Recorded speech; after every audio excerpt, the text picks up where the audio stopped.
Thank you. Good evening, everyone. I would like to call the Ashland Planning Board meeting to order for Thursday, July 22nd at 7:17 p.m. Again, I reiterated this at the last meeting. I'm going to do it again this evening.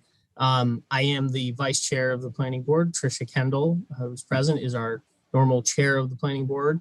However, due to the fact that Tricia Kendall's husband is the chair of the Minda School Committee, I will be acting as chair of the meeting this evening. To briefly go over the agenda for tonight. So first up on the agenda at 7:15 p.m., we have our continued public hearing for 90 Concord Street, which is a special permit and site plan review. This is the project to replace the current Minda School. Scheduled for 9 p.m., we have a continued public hearing for 100 Chestnut Street, which is a special permit and site plan review. This is a parcel of land that sits along Chestnut Street by the Village of the Americas. Scheduled for 10 p.m., we have a continued public hearing for 355 West Union Street, which is a site plan review. Subsequent to that, we will do a review of minutes and administrative matters, if time allows.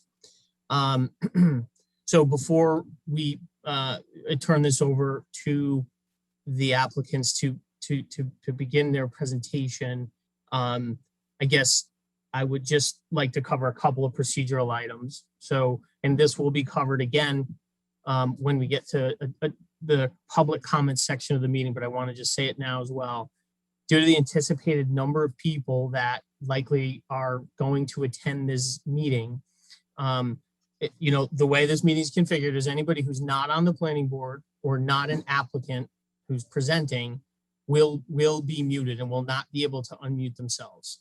So when we get to the public comment section of each topic, participants can request to speak using the raise their hand button at the bottom of their screen, or if they're on their phone, they can press *9. Additionally, the last item, we would just ask, again, there's many people that are on wanting to participate. Please do try to keep your comments concise and to the point. And for any one time to the microphone as it is, try to keep your questions to 1 or 2. If you have additional questions after you've asked your questions and have them answered, please raise your hand again to get back in queue to ask additional questions. So with that, Peter, do we need to read the public hearing as it's continued, or are we okay to commence? How you doing, Joe? No, I think we did read the public hearing for this one at the last meeting. Which commenced it. Yep. Which commenced it. So I think we are at this point. I'm happy to hand it over back to you to then introduce and let the applicants introduce themselves, and then move on. Great, thank you, Peter. So, Mr. Kovacs, I believe you led out last week. Will you be leading out again this evening? I believe the chair is going to speak from the school building committee. Okay. All right. Yeah, you ready for us, Joe? Yes, please, Paul. Thank you. Great.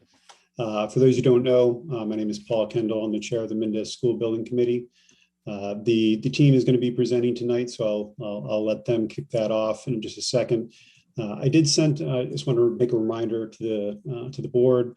I sent an email. We do have models at Minda's of the project, and there's a few of them, and we can move some of the pieces around. So feel free to stop by there. It's open in the mornings until noon, and you're certainly welcome to shoot me a note. Let me know you're going to be over there, and I can meet you there to answer any questions about the project. So if you want to get a better feel for the project, there are some models over there that you can have access to. So without any further ado, I'll turn it over. Bill, if you want to kick off start sharing the presentation, and I just ask that all the team members introduce themselves when they first begin to speak. Sounds great. Thank you, Paul. I think I'll open up the presentation, and I know Kent can kick it off for us.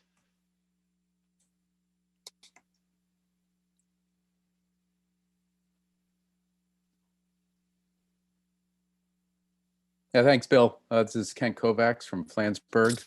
Can everybody hear me? Yes. Yep. Great, thank you. Yep, we're going to give you a brief presentation, and we're here to answer any questions. And we have representatives from Niche Engineering for civil, traffic, as well as Ramon from Stimson, and Bill Beatrice is going to lead from Flansburgh for the architectural conversation. Next slide. Oh, there you go. And that's from the design side, and I know Michael Quinlan's going to lead it off from the OPM to go through the milestone and schedule to date. So, Mike. Thanks, Ken. Mike Quinlan, Senior Project Manager from Compass Project Management. We are your owner's project manager, and I'm going to walk through a little bit of the history of how we got here tonight, and then we'll walk you through some upcoming milestones in the future. First up, going through just sort of a recap of the history. Ashland was invited into the MSBA program after submitting a statement of interest that was accepted in the end of 2017. That enters them into a period of time that has basically a lot of paperwork and formalities and signing of documents, and then ultimately forming the team. So that began with the formation of the building committee in April of 2018, and they embarked upon a process by which the owner's project manager, Compass, was selected in March of 2019. And then subsequently, the architecture and consultant team, design team, was selected in August of 2019 when Flansburgh and their team was brought on board. Subsequent to that, we embarked on what's called the preliminary design program. And that is a process by which we begin to lay out what the school will look like in terms of program. It's really about spaces and enrollment and things like that. And that was submitted in December 2019 to the MSBA and approved at that time. In May of 2020, we submitted what's called a preferred schematic report. And that's when, after looking at multiple options for site and multiple options for configuration, we came to a preferred option that was submitted and approved by the MSBA. Then we embarked on. And Mike, if you can, I know that we have lots of different people in here that might not be familiar with the project. So just explain what the MSBA is. Oh, thank you, Paul. That's a good point. The MSBA is the Massachusetts School Building Authority, and they are the town's partner in funding this project. They provide support for schools across Massachusetts to help them build new schools or renovate schools. So they are a critical component and a partner in this process, and they will be helping by providing funding. But as part of that, we must follow their process, which is a very deliberative process that gets us to a school that meets all the needs of modern schools these days. So after the preferred schematic report, we started Schematic Design, which is basically the early stages of turning that design program into a more detailed building. And that process has been ongoing since September. And then in January of 2021, the town voted to approve the project pretty overwhelmingly. I believe 88% in support, both at the town meeting vote and at the ballot vote. So there was a lot of support behind the schools, so that's great. And then in April of 2021, we selected a construction manager. That's Schematic Design and Construction, of which Phil Conroy is here tonight, and he will speak a little bit later on. They will be building the project for the town. Subsequent to that, we did issue what's called a design development report, which is further detailed design. That went to the MSBA in May. And that basically, getting past that milestone, allows us to begin the permitting process, which is why we're here tonight meeting with the planning board. We have met once already with the Conservation Commission. We have another meeting with them scheduled for Monday. But there will be obviously other meetings with this planning board as well. Upcoming, if all goes according to plan, we intend to issue what's called an early trade package, which outlines some scopes of work that we want to procure as early as possible to keep the project on schedule. If that will go out for bid in September, and then if all permitting is in place, we would start construction in the middle of October. Then the rest of the bid package will go out in December, And the plan is to turn the new building over to the school for phase 1 in June of 2023, so that it can open in the fall. And then we would embark upon some work to demo the existing building and finish out some site work, and ultimately completion of the athletic fields that are part of the design, which would wrap up in May of 2024.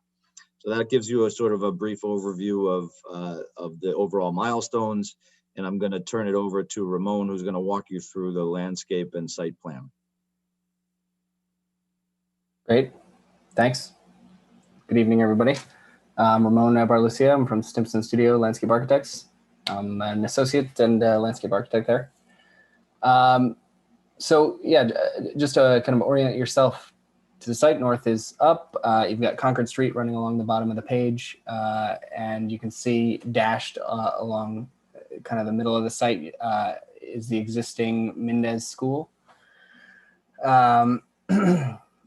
So all vehicular access for cars will be at the eastern portion of the site. We're holding the location of the existing curb cut. So all cars, faculty, visitors, and parents dropping off will access the site from there.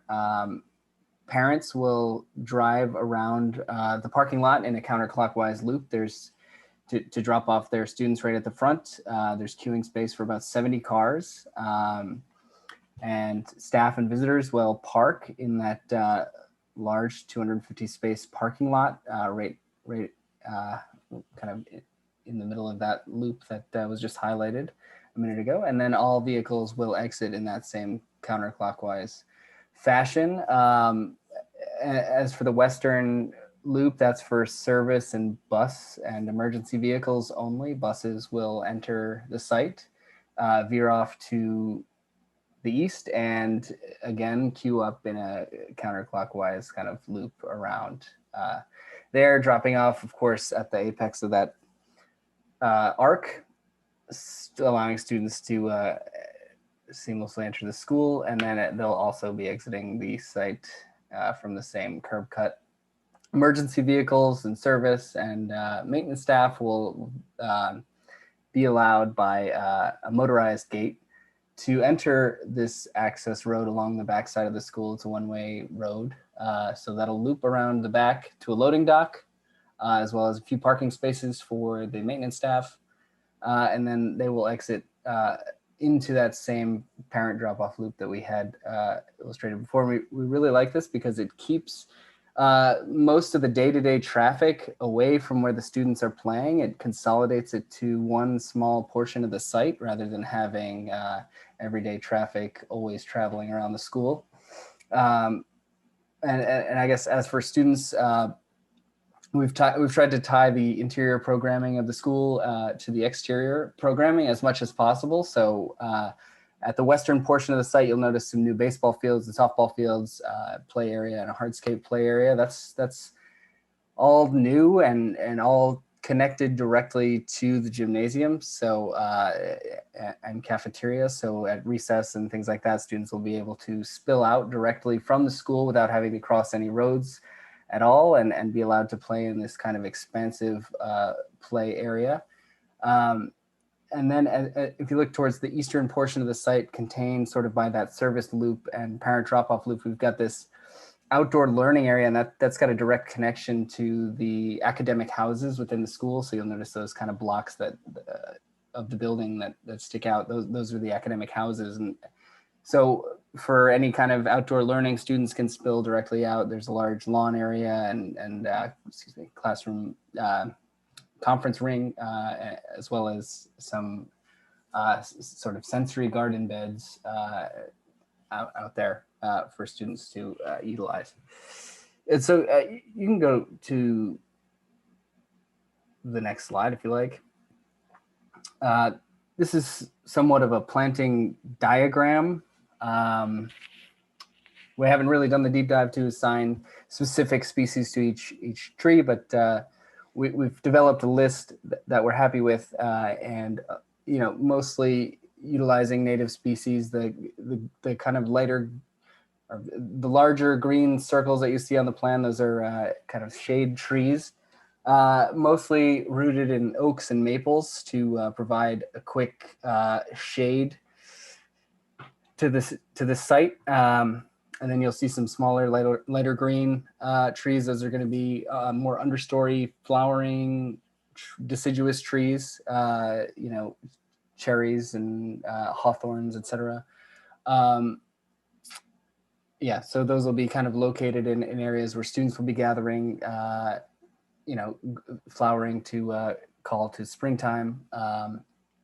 And then, so you'll notice around the back of the school, areas where we're cutting into the existing hillside, there's kind of a dark green hatch on this plan. That area is to be, those areas rather are to be seeded with a restoration mix and planted with very small restoration trees, about 12 feet on center, to help bring back the woodland that we're cutting into. And, it may appear insignificant at the start, but we'll be planting it with fast growing species. So, within 5 years time, they'll put on some height and be able to fill in that kind of area to make it feel as though the school is kind of nestled into this hillside and has always been there.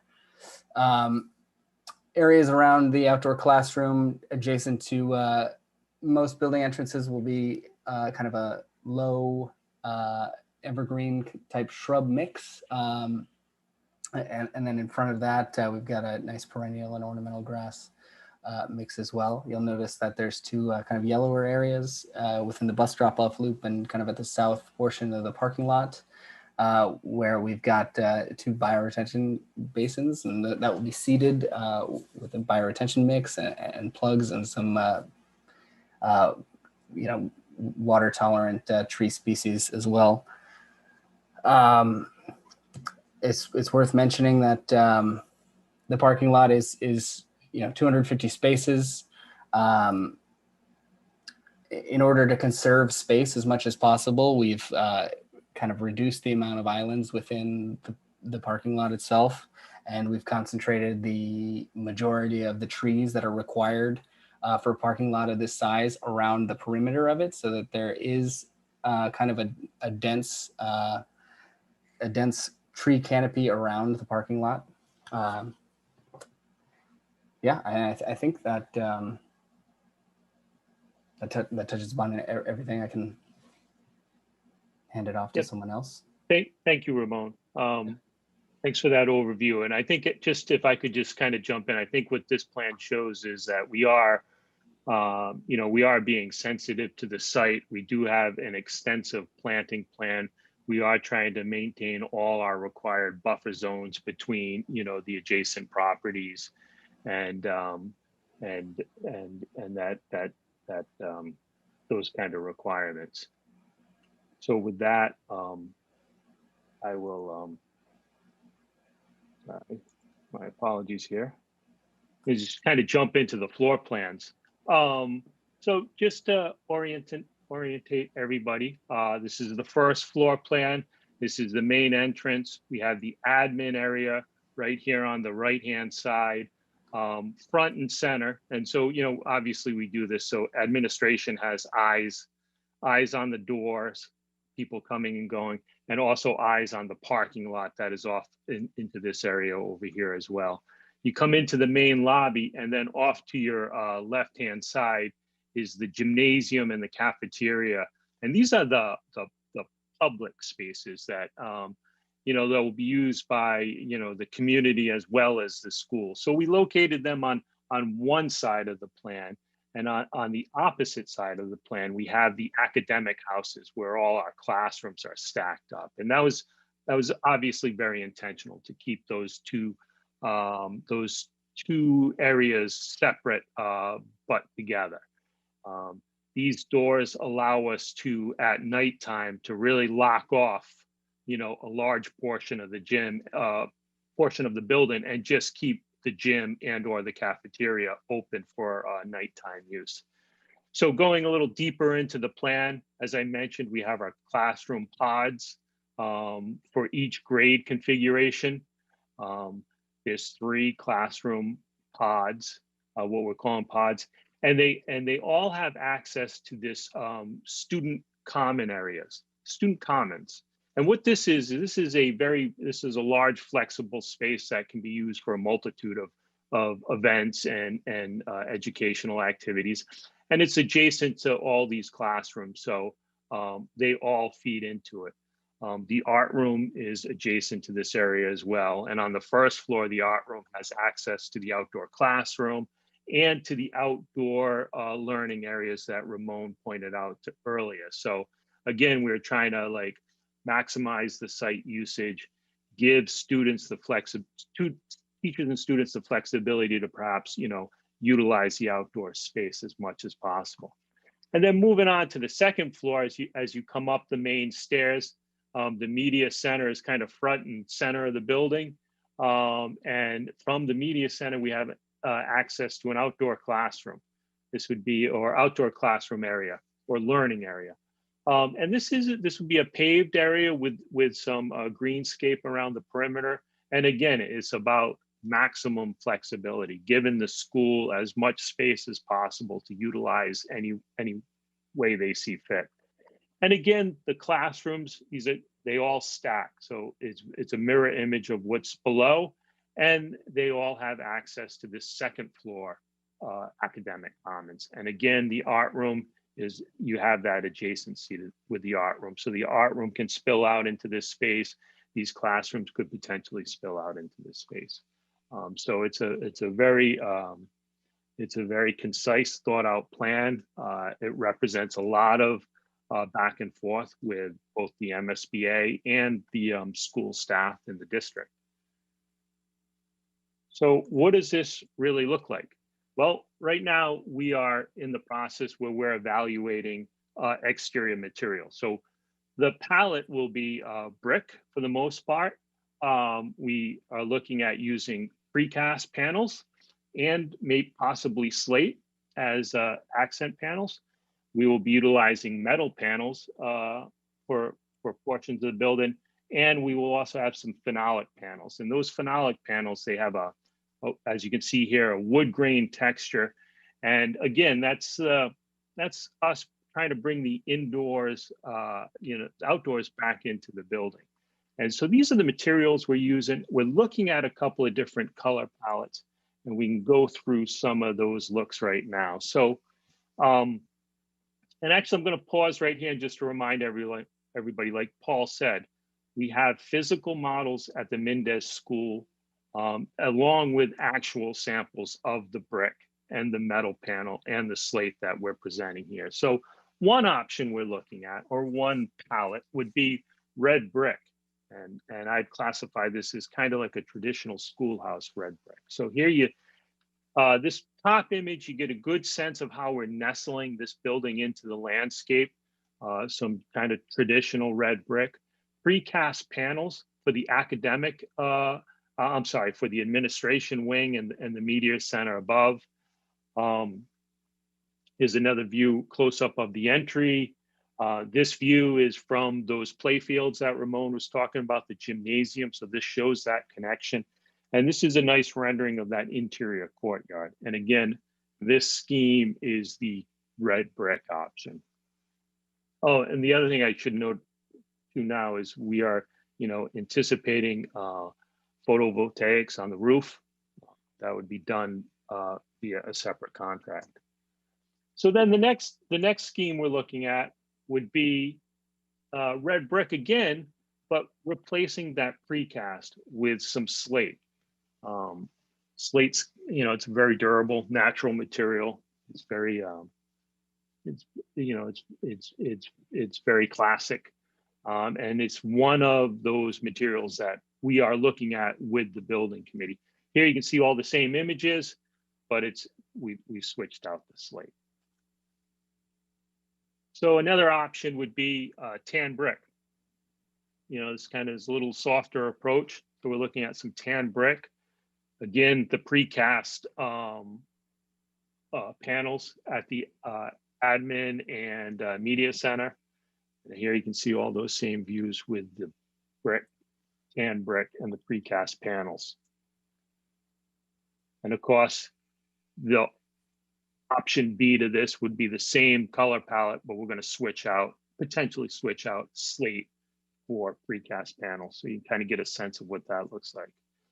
And then the third option would be utilizing a wheat brick. And this is a wheat brick very similar to the existing high school. So you do have a nice connection with it, with that high school. So here you see the wheat brick, the precast panels, and then a close-up of the main entry and then the courtyard. And again, as before, this would be the wheat brick option with the slate switched out. So all these options we are currently studying and reviewing with the building committee, and we are looking to finalize shortly. That's a quick overview of the design, and I'll turn it over to Jared, and Jared can walk us through the drainage and the utilities. Thanks, Bill. Good evening, Mr. Chair, board members. Jared Gentilucci with Niche Engineering. We're the civil engineering consultant for the project. So over the next couple of slides, as Bill mentioned, I'm going to cover site drainage and site utilities. We're pretty much replacing most of the drainage and utilities on the site.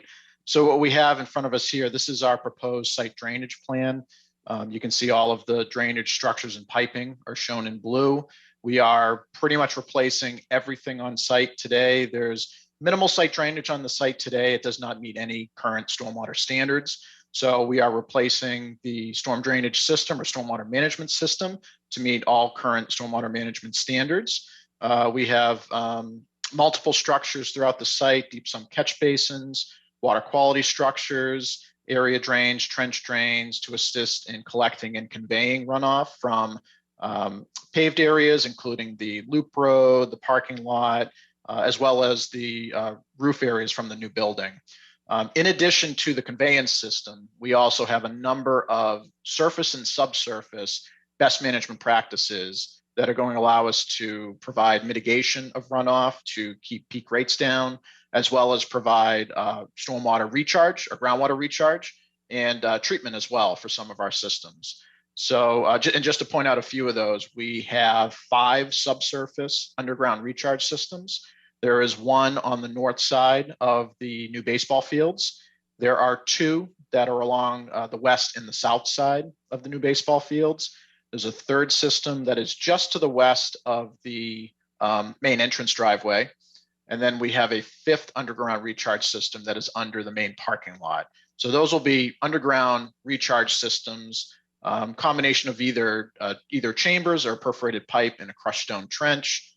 And you can see those systems that some of them are fairly sizable. And we're using those for mitigation as well as promoting groundwater recharge and treatment of that runoff. In addition to the underground recharge systems, we also have 2 surface systems. In the bus loop, we have a fairly large bioretention basin that's located right in the middle of the bus loop. So that's going to pick up runoff from a portion of the bus loop. It's also handling some of the roof runoff from the new school building. And that'll be your typical bioretention basin. Ramon has a planting plan in place for that basin, but it also serves a pretty important purpose for stormwater management as well. And then in the main parking lot, there's a large landscaped island on the south side of the main parking lot. That's going to be an infiltration basin. So just a shallow depression in the landscape. Again, there'll be plantings that'll happen in that basin as well, in and around it. And that basin will pick up about half, maybe 2/3 of the main parking lot. And again, providing mitigation and groundwater recharge as well as some treatment. And we'll have a number of new outfalls from these systems. A lot of the site runoff drains to the existing pond and wetland that fronts on Concord Street in the southwest portion of the site. So we are providing a couple of new stormwater outfalls to that pond, designing those outfalls to minimize erosion, minimize energy velocity, make sure that over the long term those function properly. And just one other thing to mention from the stormwater perspective, we are doing some additional investigation based on our meeting with the Conservation Commission. There is an intermittent stream that's over on the east edge of the site. There's a pipe that discharges to that stream. It's an old pipe. It's mostly full of sediment.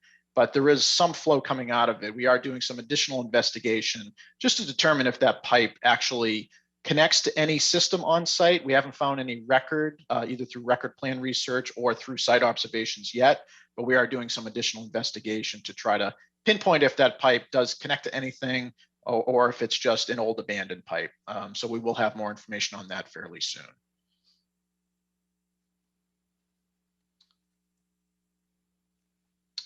And now jumping into site utilities and really focusing mostly on building utility services. So the new building will have all new utility services, including domestic water, fire protection, sanitary sewer, gas service, electric telecom, and a geothermal system that is located under the main parking lot. I'll start there with the geothermal system. You can see in the north half of the main parking lot, there's a series of their geothermal wells. They're kind of designated by circles in the parking lot on the plan here. That is the geothermal system for the building. And you can see a pipe that runs back from those wells into the back side of the building or the north side of the building. So that geothermal system is part of the HVAC system for the building.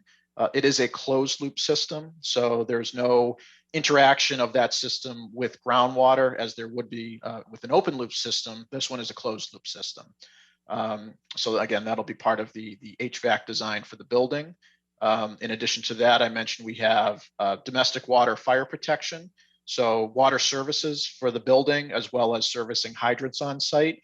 That'll be coming from the water main on Concord Street and will be coming up the main driveway and then looping around the east side of the main parking lot and the east side of the new building.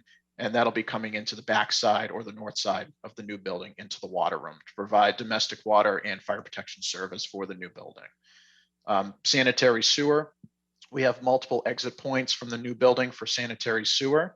And all of that will also tie into the existing sanitary sewer main in Concord Street.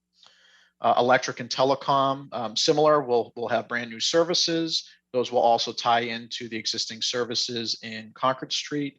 Based on some initial meetings with the utility provider, right now the plan is there will be one new utility pole right next to the main driveway entrance, just off of Concord Street. So there will be one overhead line from an existing pole on the south side of Concord Street to this new pole, and then everything else on site will be run underground. And that electric and telecom service, well, telecom service actually comes into the front of the building. Electric will go around to the back side of the building, traveling around the south and the west side of the building. And then gas service, again, that will also come from the gas main in Concord Street. And as with a lot of the other building utility services, that's also going to be going around the east side of the parking lot and the east side of the new building, and then entering the mechanical room on the back side of the building or the north side of the building. Thank you, Jared. I think with that, we'll turn it over to Phil to kind of walk us through, okay, how are we actually going to build this and the sequence of construction? Thanks, Bill. Hi, everyone. My name is Phil Conroy. I'm the project manager for Schematic Design and Construction. I will be on site full time along with a team of individuals as we work to construct this building. So take you through construction phasing as we've currently are in the planning process of this. So before I get started, I will say in every phase of construction that I'm going to show you tonight, the total work area will have a fully enclosed perimeter fence and E&S controls in place. We will be segregated from the existing school. There'll be a designated trucking route to the site with signage, and that'll be a contractually written trucking route so that we have the ability to enforce it. Trucking deliveries, they'll be timed as to avoid arrival and dismissal times. There'll be no truck queuing outside of the construction site, and there'll be no worker parking outside of the construction site. In phase one, which is the new building construction, which currently takes us from October through June of 2023, you can see here, we have two means of construction egress. The main construction gate will be on Fisk Road via the temporary access road that we'll be installing. And there'll be an emergency gate off of the existing Mendez entry. Again, that's an emergency egress only. Our main trucking and access to the site will be through the access road on Fisk. You'll see this green kind of highlighted area around the existing Mendez school. We'll be maintaining pedestrian egress from the rear classrooms throughout the construction of phase 1. Bill, if you want to click ahead, there we go. In phase 2A, so in this phase, the building is completed. This is June of 2023. So the school will be in summer. The existing Mendez school will be in recess for the summer, and we'll be taking that property over. The school staff will be beginning to occupy and move in to the new Mendez school. You'll see here, we have 3 means of construction egress. The main construction gate will move to Concord Street. We'll have a second gate off of Concord Street. And then we'll have an emergency use gate off of the new Mendez Loop Road that we previously installed. The school traffic, the limited traffic that will be occurring during the summer, will be utilizing that temporary access road that we've constructed from Fisk to access the site. If you want to go to the next one. In phase 2B, so this is the end of the summer of 2023, the new school will go into session. At this stage, we will remove the temp road off of Fisk Road, and we will revegetate that area. And the new permanent entrance for school traffic will be in use off of Concord Street, and the loop road around the building will also be completed. In this phase, we have 2 means of construction egress. Both of them will be off of the new loop road that will be installed, the emergency use gate to the north, and our main access gate to the south. And then when project's completed, the bus loop, which is the last item to fully come online along with all of the fields, will be completed, and that takes us through till May of 2024.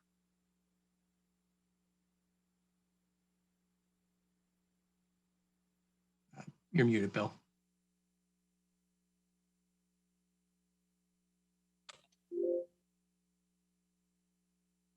Thank you, Phil. So that concludes our presentation. So does the board have any questions?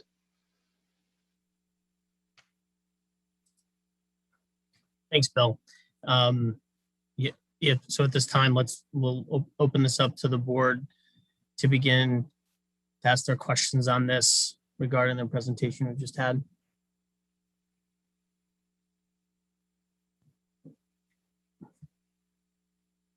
Who would like to open up?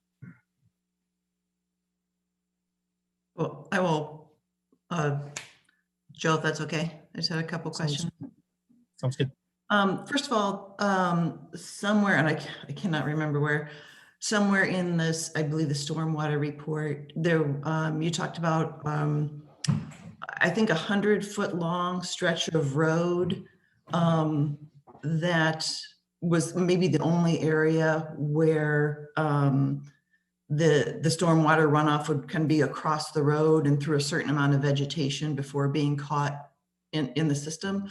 Where was that? Where was that area?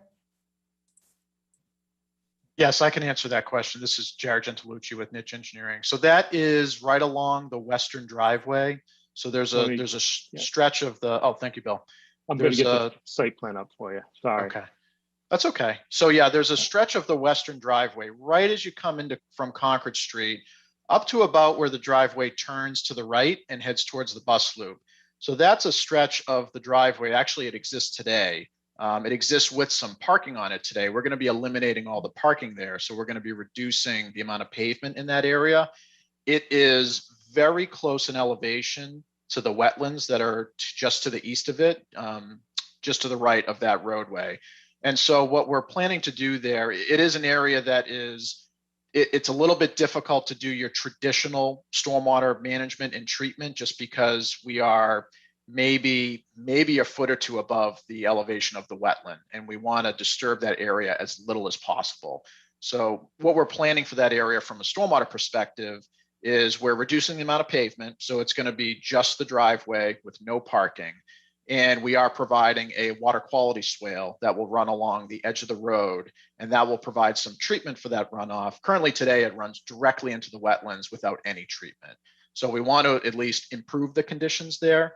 So providing that water quality swale will provide some treatment of that runoff, and then that swale will discharge into that same wetland. Great, thank you. And Jared, the wetlands, are they going to be fenced off because is it going to be how it's a school, it's in the school premises, so it's going to be fenced out, or? There will definitely be erosion and sediment control fencing that would be installed to protect the wetlands. And I believe there will likely be, I'd have to defer to Phil at Sean, but I'm guessing there probably will be some construction fencing as well in that area while work is ongoing. Okay.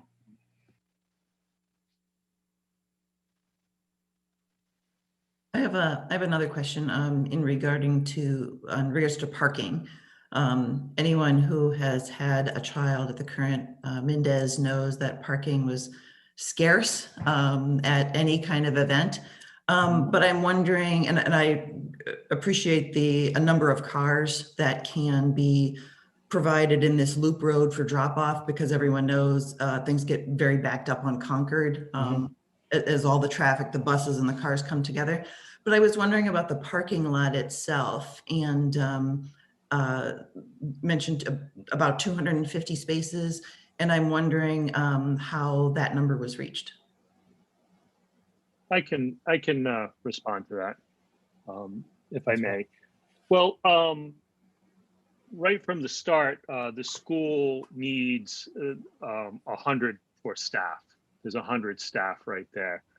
And we kind of looked at there'd be, visitors, visitor parking during the day, and then volunteer teachers. So that kind of puts you up to like, anywhere from 120 to 130, say, just to be comfortable. But then we stepped back and we said, okay, this is also used for community events too as well. So looking at the gymnasium and the cafeteria, you could potentially have 500 people in the gymnasium or 500 people in the cafeteria, or maybe there's an event that's both spaces are utilized. So, potentially there's 1,000 people. And so what a rule of thumb is, what we typically use would be 4 people per car. So max at 1,000 people, divide by 4, we kind of landed on 250. And that's just kind of based on our experience with schools of this size and magnitude, I'd say.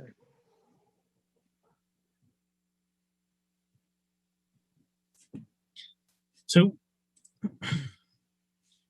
Tricia, are you good with that response? Yeah, I was just kind of considering, thinking about some of the events when they happened at the school, when my kids were there, the Mendez Carnival or parent-teacher conferences, and how sometimes, often, probably times, people needed to park in the surrounding neighborhoods, and just to be able to attend those events, and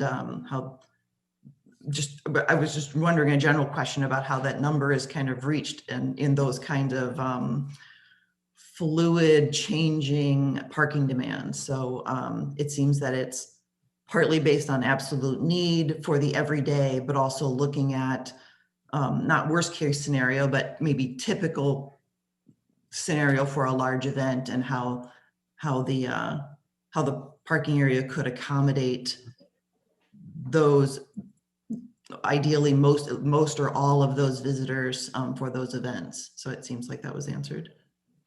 So, yeah, so I mean, it would appear to me that as redesigned in its finished state, that this site configuration realistically would probably accommodate or take inside the site a lot more cars and activity than the existing site, meaning at peak times,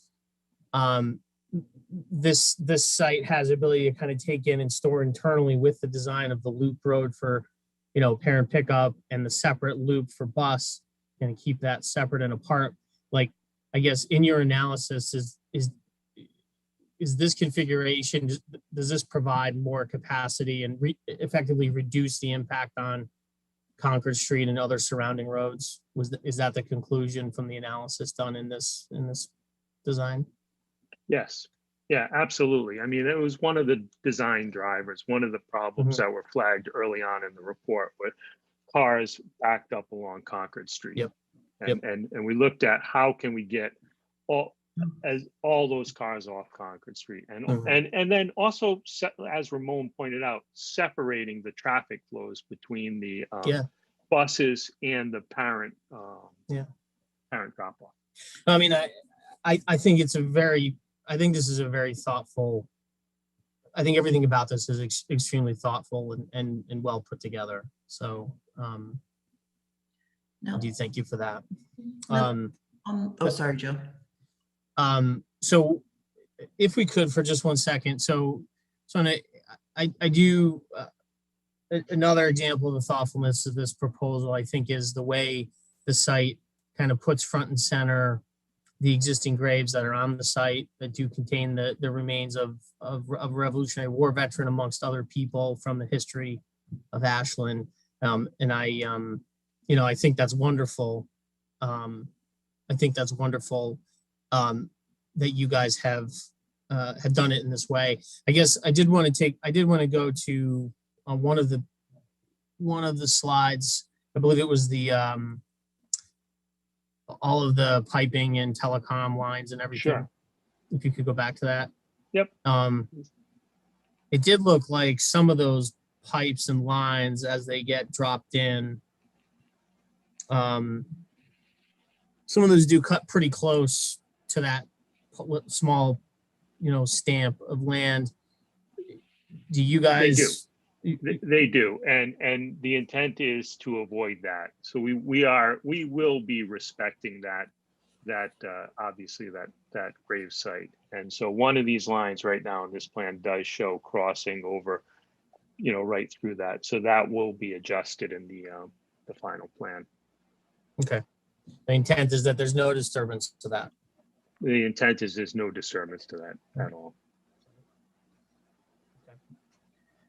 And then in terms of enforcement, on the 5th Street entrance, the construction entrance for this site, we typical conditions for a lot of approved plans allow for no truck queuing and nothing sitting out in the road. But who owns the enforcement and the kind of maintenance of that once construction's underway, and making sure that despite that happens and it doesn't, don't have queuing out in the street of construction equipment and other things? I can answer that. That'll be enforced primarily by the construction manager with the oversight of myself and my team as the OPM. So complaints, if they do occur, should funnel through us, and we will address it with the contractor and make sure that it doesn't occur again. Got it. And Mike, maybe this is a good time to kind of explain the on-site presence that we'll have and the oversight that we're going to have during this, and then the communications that will be available. Absolutely. So the construction management team from Schematic, of which Phil is here tonight, will have, in addition to Phil, they will have additional staff on site, including their superintendent, Jonathan Seymour, whose job is to manage the site, manage the construction. And then my team, I will have a construction site manager on site full-time that will work in conjunction with the Schematic team. And as such, I will be on site probably a day or two a week as well, making sure all of these things are monitored. And then in addition, if complaints arise, they can come through us and we can manage them, just to ensure that all subcontractors are following the appropriate rules and regulations. Okay. So planning department funnel through Compass, who's the overall OPM. Yes, basically we represent you, we represent the town. And so we want to make sure that everything is going according to what we're laying out and whatever conditions we lay out for the subcontractors. Yep. Okay. Thanks. I just want to remind people, I do see some people, Liz, we see your arm up, your hand up. And as soon as we get to the public comment section, you'll be the very first to be able to speak. Okay. Just, I see your frustration coming through there. Thanks for that, Mike. I appreciate it. Back to the planning board. Any other initial questions here that people have at this point?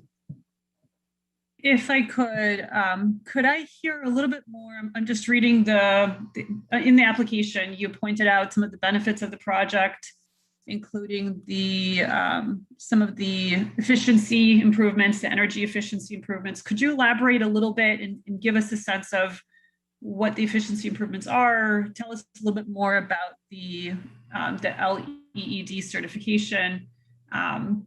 Sort of what was the, what is being done? What are the efficiencies? If you could kind of walk us through that. And then a related question is, the certification, as I understand, is only good for 3 years. Is there kind of a long-term plan to get the building recertified every 3 years, and how will that be done? Well, I'll take a stab at that. Sure. This is a highly efficient design. I mean, the town has a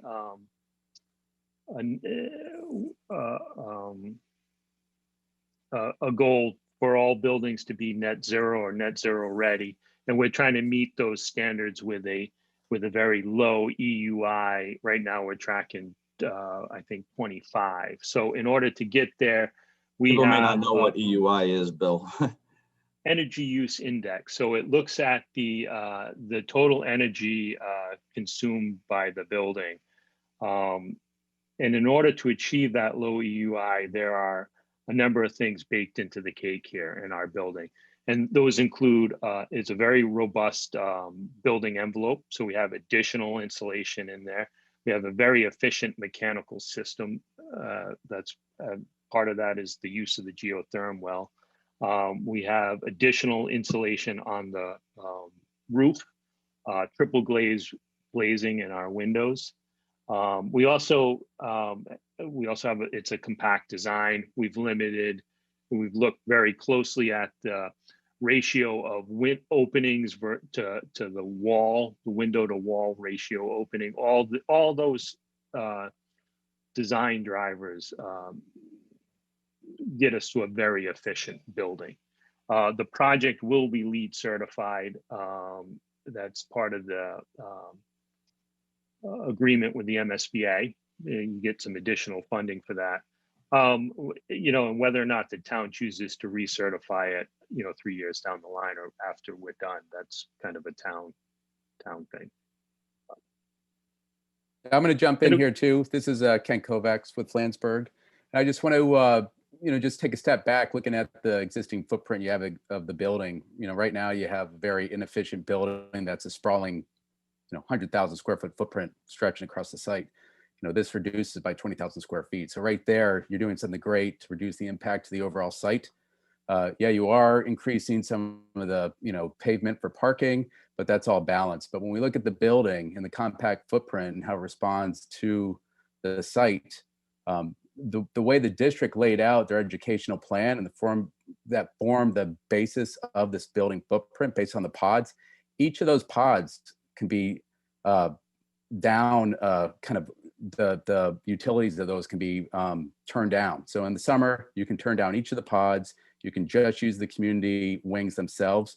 So it's so tuned that for control and flexibility, you're reducing your utilities. It's also with the ground source heat pumps, you have made this reduced with your carbon footprint, reduced fossil fuels. So all around, it's I just think it's a positive the way the building's been designed. When you look at a standard MSBA project, as Bill said, this is tracking below 25 for the EUI. A standard MSBA project tracks around 38, 40. This is already leaps and bounds beyond that. So everything the district had laid out for this project is happening, and it's tracking right on point. So there are a lot of bonuses here. It is trying to become certified for LEED. That gets you eligible for that 2% reimbursement by the MSBA. As far as a recertification of the lead, I haven't heard that every 3 years. Once it's certified to get the MSBA reimbursement. So I'd have to follow up with the green engineer on that, our sustainability consultant. I hadn't heard that either, Kent. I'll look into it as well. Yeah, and just to piggyback on what Kent said, I think one of the things maybe you're going after with that is how do we ensure that we're achieving what we want and we'll continue to do that. And there's a couple of things baked into this. So we're going to be having a partnership with Schematic past the substantial completion. And part of that is someone coming and ensuring and monitoring what we're doing and ensuring that we're getting the bang for our buck and return on that investment. There's another program. So Eversource has had a rebate program for years, and they've actually just started a new one. And we're one of the first projects that has signed up for this new one that allows us to get, it basically is like the old one. You get the same reimbursement, but there's a second rebate if after a full year you are realizing your EUI. So the EUI again is the energy usage per square foot. So it's a measure of how efficient your building is. So your building could be, it doesn't matter how many square feet you are, it's per square foot. So if we meet that, we get an additional rebate, afterwards. So we have the team that's going to continue to do that. We'll be trained, our facilities will be trained, and we have the rebate program that will also be an incentive to make sure we're doing it as well.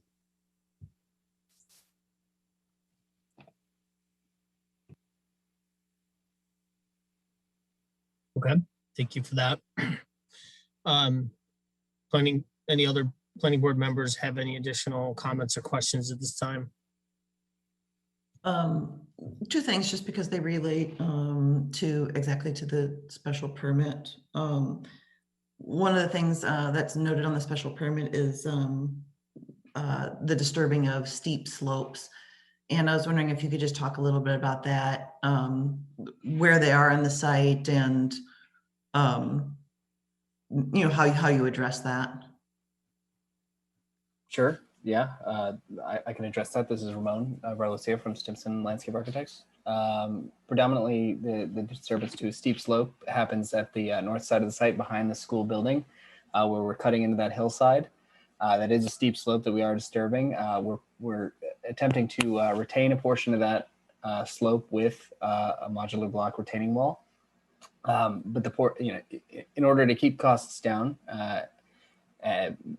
we're proposing to grade back into the slope also, just using the earth, but we will be stabilizing that slope with a slope stabilizing fabric, and then seeding and planting on top of that to kind of immediately establish a stabilized slope. So we'll be seeding kind of a restoration seed mix, which is a mix of native grasses, shrubs, perennials, that will immediately start to grow, and we'll also be planting small trees into that hillside as well. So there'll be kind of a vegetated hold onto that disturbed soil. So would that area be in the area on this slide marked forest trail, emergency service road? Sorry to cut you off. Yeah, that's exactly right.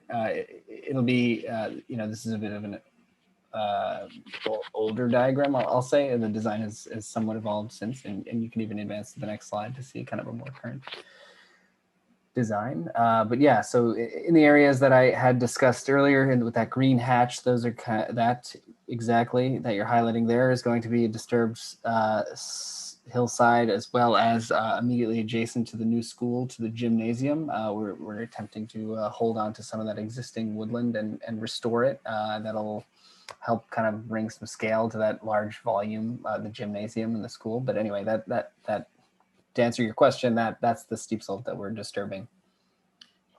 And just one more question, again, related to the building permit application, about possible signage, like along Concord Street. I don't see anything on the plan at this time. Do you have an idea of where that site where the sign might be? Give us an idea of where that would go. Sure, I'll take that one too. We're just proposing, the school has requested an electronic sign to, call out events and happenings at the school, and that will just be in the location of the existing sign, currently immediately to the east of the easternmost access in the Egress Drive. Yeah, right, exactly. So there, this area. So with the trees, I know it's somewhat still diagrammatic, but the trees shown at that corner may not be as close to that corner or not in order to allow the sign to be viewed. That's right. Yeah, there'll be clear sight lines coming from either direction on Concord Street. Okay. To that sign. Yeah. I assume a design for that sign isn't in process yet, that's going to be further down the road. Right. Yeah, that's something we'll carry in some next issuances.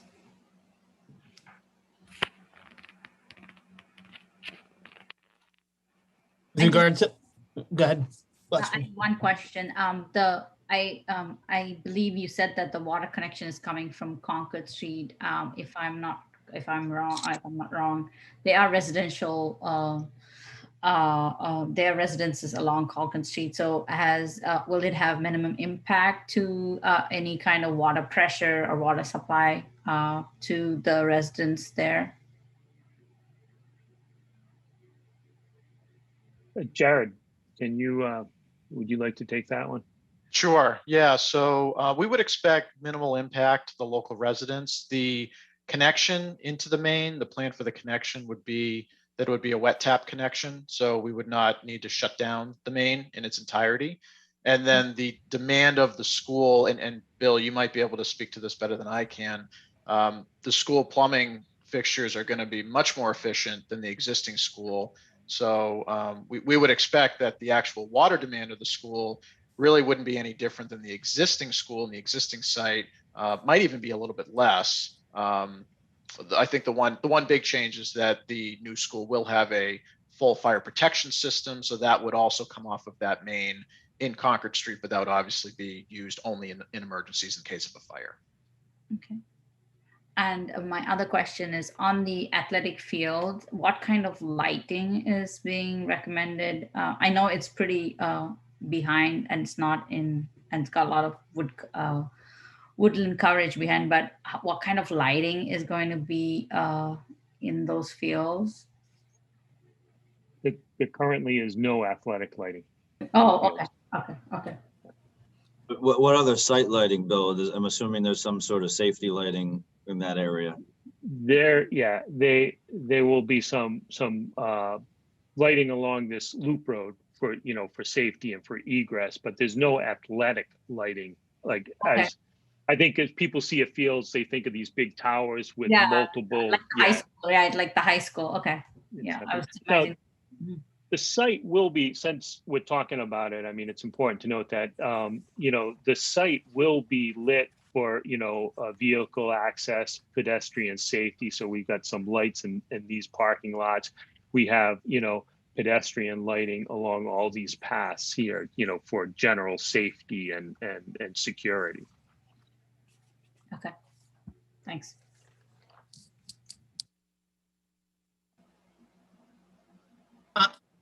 On the topic of the parking lot, I'm going back to the application. Is that part of the special permit as well? Is that parking lot, does that require a special permit given the islands or how the islands are configured there? Or does that comply? No, we are requesting a waiver as it's stated in the application. And the issue there is, and Ramon, you might keep me honest here.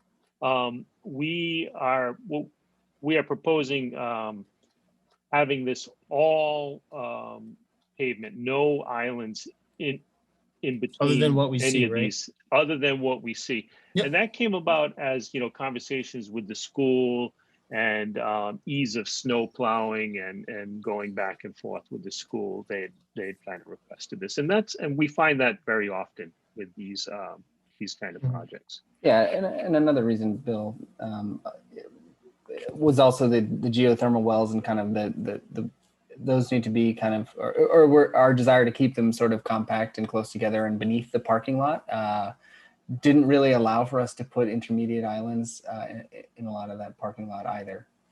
Yeah. So what we did was, in lieu of plantings in these intermediate islands, and you can kind of see it here, is we kind of pulled the plantings all around the parking. So you got a really nice buffer here with this bioretention basin that Jared was talking about. We have some trees planted along here. We're trying to maintain as much of this existing tree line here. So, we are trying to screen and screen that parking lot as well.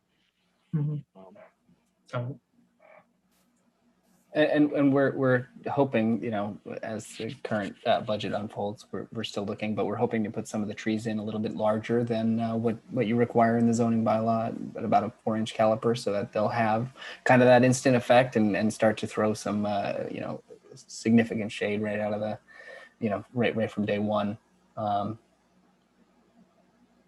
Speaking of just someone mentioning snow and snow plowing, where is it anticipated that the snow is going to be piled, I guess, for lack of a better word, on that site? And do we anticipate losing, I assume we'll lose some parking spaces when we have a major storm or maybe big winter? Well, we have developed a snow storage plan. I believe it's part of the application as well. I don't have it handy, but we have reviewed it with the school. We have reviewed that snow storage plan with police and fire, and we'd earmarked, several kind of locations, like, it will get kind of piled up in these areas. I think back here, Ramon, maybe you can kind of keep me honest again here. I think we were piling up here. We were carving out some spaces along here for snow storage.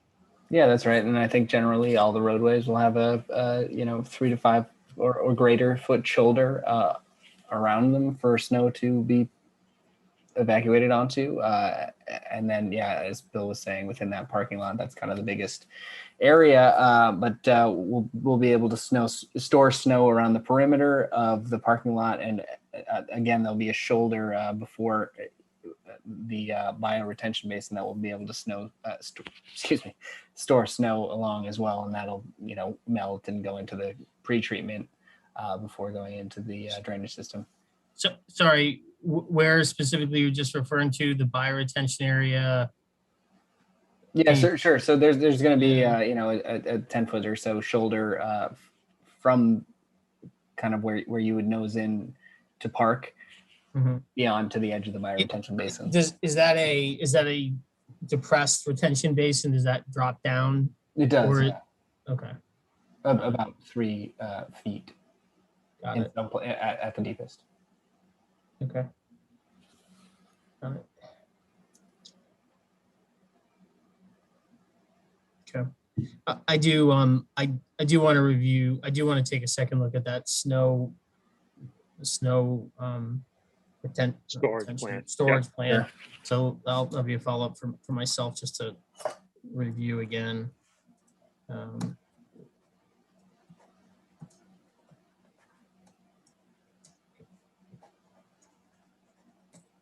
Okay.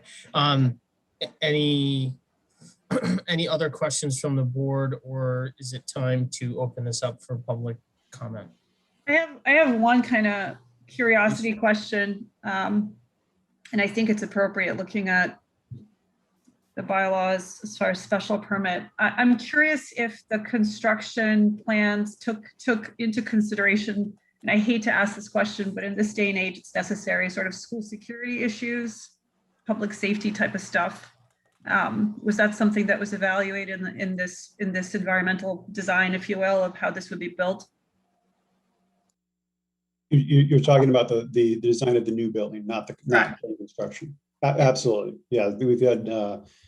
We've had at least 3 or 4 meetings with the chiefs, including our security consultants and things like that. So all the way down to what each classroom looks like and everything like that. So absolutely. We can have individual conversations, but those are typically ones we don't hold in public, though.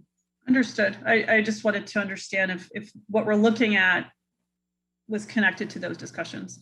Absolutely. Okay. Absolutely. We met with chiefs just last week again, just to kind of go over things and make sure, not just in terms of hardening the building, but in terms of access for fire, in terms of access for safety and police monitoring after hours, that type of thing. So yeah, we will continue to keep them in the loop on all the design evolution. Okay. Yeah, and all the cameras on site. There's several 270-degree cameras and different things located around and with appropriate lighting, and those all feed over to the police station as well. So we've involved the chiefs from the get-go.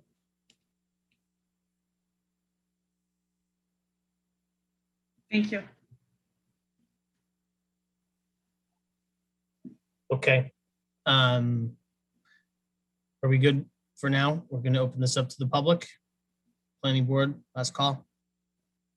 Yes. Okay. Okay, good. All right. So at this time, we're going to open this this public hearing up, open to the public to comment.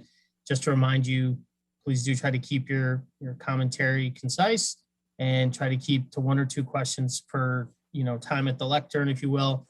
And please indicate your desire to speak by raising your hands. And Emma will be administrating this and calling on you to speak.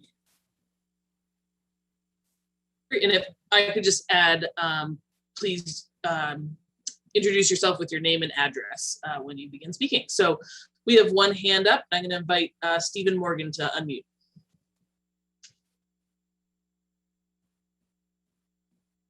I thought Liz was going first, but I can go. I don't see her anymore, so we're gonna start. Hopefully she's not there. So I guess I'll make a comment and maybe the first question I'd ask is, what's the plan to respond to comments that have been made to the board? I've made comments in writing, haven't received any response. Don't know if I should expect a response. Who's going to answer those questions, if anyone? And that's kind of an entry question. I don't know if anyone wants to take Steve, that. Yeah, Steve. So we do have your questions and commentary, and I believe we will respond to your questions at a future meeting to the extent that it's possible to get through all of them and respond to all of them. We would like to address those. I just think for this first meeting, trying to let the applicants kind of present this and just kind of get it out in front of the public to see and hear. But we do want to respond to your questions. Thank you. And I failed to introduce myself, Steve Morgan. I'm at 136 Concord, direct abutter to the right of that stream. So I guess I got a couple comments that came up in the presentation. Firstly, there was a comment about 100 spaces, maybe 130 spaces. I read the report. The report said 83 spaces are required. I'm very concerned with people getting and asking for waivers, starting with the town manager falsely signing an application that is on a scenic road, claiming it's not a scenic road. Concord Street is a scenic road. Everybody knows it. It says in the application it's not a scenic road. So I seen the application, they want a waiver. They can claim they can't build a parking lot to design standards. But when I read the report, it said 83 spaces, not 130 as was described. And there certainly has never been 1,000 people at Mendez. I don't think that's the staffing model of Mendez. I think that's excessive.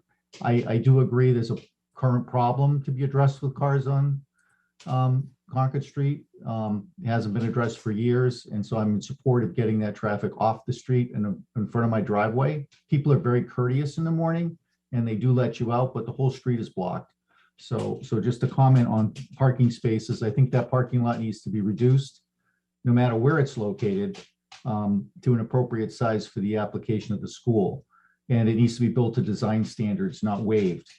As far as the steep slopes, I heard that discussed. I saw the request for steep slopes. And in particular, this temporary access road is of great concern to me, running right behind my house. If you go back and review the plans from prior construction, the planning board has determined that the steep slopes associated next to Fisk Road are not to be touched. There's an easement there that was put on prior plans. This project ignores the easement, doesn't even acknowledge the easement is on the plans. I've shared the plans. I don't support the use of that temporary access road and the breaking into that steep slope. I think you should enforce the easement you've already granted on the prior project. As far as we talked about the scenic road, I'm still unclear about lighting on the parking. I don't want any lighting behind my house on that parking lot or any ring roads. I would remind the board that the town has a noise bylaw and it has a separation requirement between homes, and people have to keep their noise on their property. Car driving by creates noise. I'm not supposed to be able to hear that per the current town noise laws, right? So it's not 100 feet like an industrial, but it's I believe a 40-foot buffer for noise. And, you know, cars and trucks and buses make noise. So I'd like the board to ensure that gets enforced. This design looks far too close to my property to be not creating noise on my property. As far as the snow, I agree with the comment earlier. There's no snow storage really shown here. You know, I don't need snow plowed up against my property line on the ring road. You know, that's concerning to me. As far as the Steve, just on that, you know, my understanding from the comments a little bit ago was that the storage was not going to be along the strip of grass to the right of the ring road, but it was in that larger median that sits between the parking lot and the ring road. I understand. I've plowed, and I understand that there'll be snow along the edge of the road, and then there'll be other areas which are created because it can't fit on the edge of the road. So at the very least, there'll be snow storage along those trees, killing those trees that are being planted. That's what I expect to see, because they'll be plowing it off the edge of the road, even if it's got other designated locations. So Joe, that's where I was coming from. I think they need to have more figured out. You know what I mean? Mm-hmm. Yep. And then looking at design standards for the town, that's a subject for next week. Just a quick comment. So design standards are obviously not followed here. You know, parking is supposed to be behind the building. There is supposed to be a minimization of impact to natural habitat, et cetera, et cetera, et cetera. And those issues are for next week's meeting. But the planning board kind of owns the design committee. And I would urge the planning board to independently review the design guidelines and look how this design does not comply in many aspects. There shouldn't need to be waivers. We don't need electronic signs. We don't need, you know, extra big parking lots and breaking into steep slopes. You know, this project, it's not that the school shouldn't be done. It's that the school should be done well and within the parameters of the town. So I would urge you not to give any special permission here to anybody and to follow the rules. And there's no reason that can't be if the parking lot's the right size, et cetera. Finally, on the parking lot, you know, this design is very concerning. I sat in the Mendez meeting. I heard people say they were going to do parking on the ring road. There's no parking on the ring road. It's not shown. If it's not shown, it shouldn't be there. We shouldn't plan on it, but we should plan on the use of the property. So we have athletic fields that are here. We have no parking. We have no handicap parking. We have no parking accessible to the fields. Neighborhood parking, which is currently in use, not by me, but by other neighbors in the area, is being eliminated. No explanation why that's being done other than to save on stormwater. So I don't know how those people are going to feel. Sorry, just one question. So, I mean, the existing parking lot as proposed in this plan could certainly serve the proposed new sports fields. I mean, the parking lot's not directly next to those sports fields, but it's pretty close proximity. I appreciate that. I'm not a handicapped person today. I don't have a wheelchair, but there are requirements. And, you know, if you have a placard and you're supposed to be near a door or near an event, you're supposed to have close proximity to a handicap parking in a specific number, and people are not supposed to go across the whole site. It would take you 5 to 10 minutes to walk to those fields from this existing parking. And I don't understand why there's no handicap parking at those fields and why there's no actual parking at those fields. You know, when the Little League is out there in the fields today, they fill up the whole back of the school with cars. And that's an actual use that goes on with the town recreation committee. And so you're going to have, you know, all those people trying to do their little league games. You're going to have one less field, so you have some less people. But you know, those grandparents, those other people that need parking, need handicap parking, you know, per Americans with Disabilities, need that parking to be in the right place. Sure. So let's just have the folks speak to that. What was the thinking, or what is allowed for in this design with regard to handicap parking for the sports or the athletic fields? Is there any plan for that to the applicants?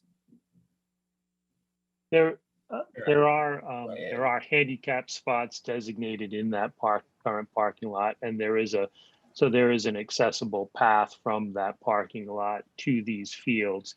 I'll kind of respond to the comment on parking along the loop road. That is something that was recently discussed with the police and fire department, and they were comfortable with limited parking along that. They would like it striped, and so we will be striping those parking. We will be striping the parking along the loop road, not probably from this gate to about here where we bend. We will be providing some additional parking. It will be striped. It will be signed per conversations with the police and fire, and there will be an accessible path from those spots to the field. So we're saying, if you could just take your mouse, you're saying there would be handicap spots along. Can you just run your mouse along the area where they would approximately be? I understand there's handicap there. These are here, and you got the path, and we would right here. These would be the proposed parking along this loop road, one side only, side only parallel. And then there would be a path, you know, across these streets. You know. That would be, those could be handicap spots. Yeah. And that would be, those would be only be in use during weekend events, not during normal business hours for the school.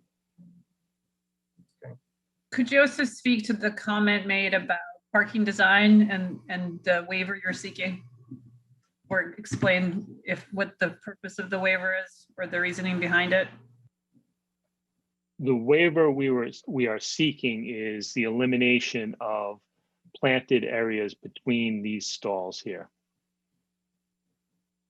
Bill, can you go to the next slide? It's more up to speed in terms of the design. And is that specifically for the snow plowing? Yes. To allow easier snow plowing? Yes, in addition to the geotherm wells that Ramon pointed out. Could you explain that a little bit more, how that relates to the geothermal issue? In this parking lot, we have a series of geotherm wells, and they're basically pipes that go into the ground.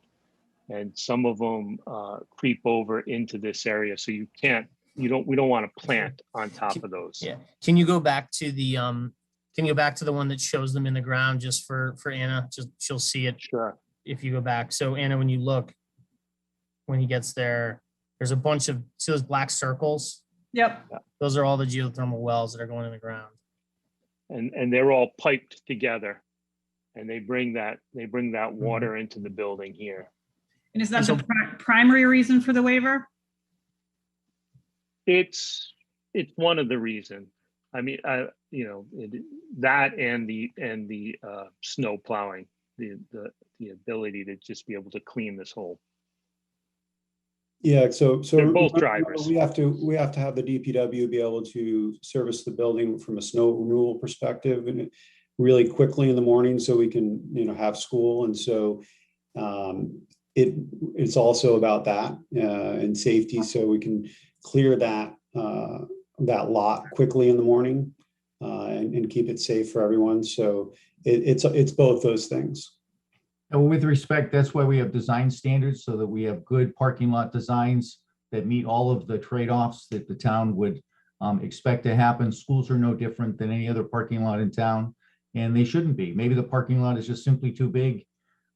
Yet again, I think that's an issue that should be resolved by the board, and it should follow its own design standards.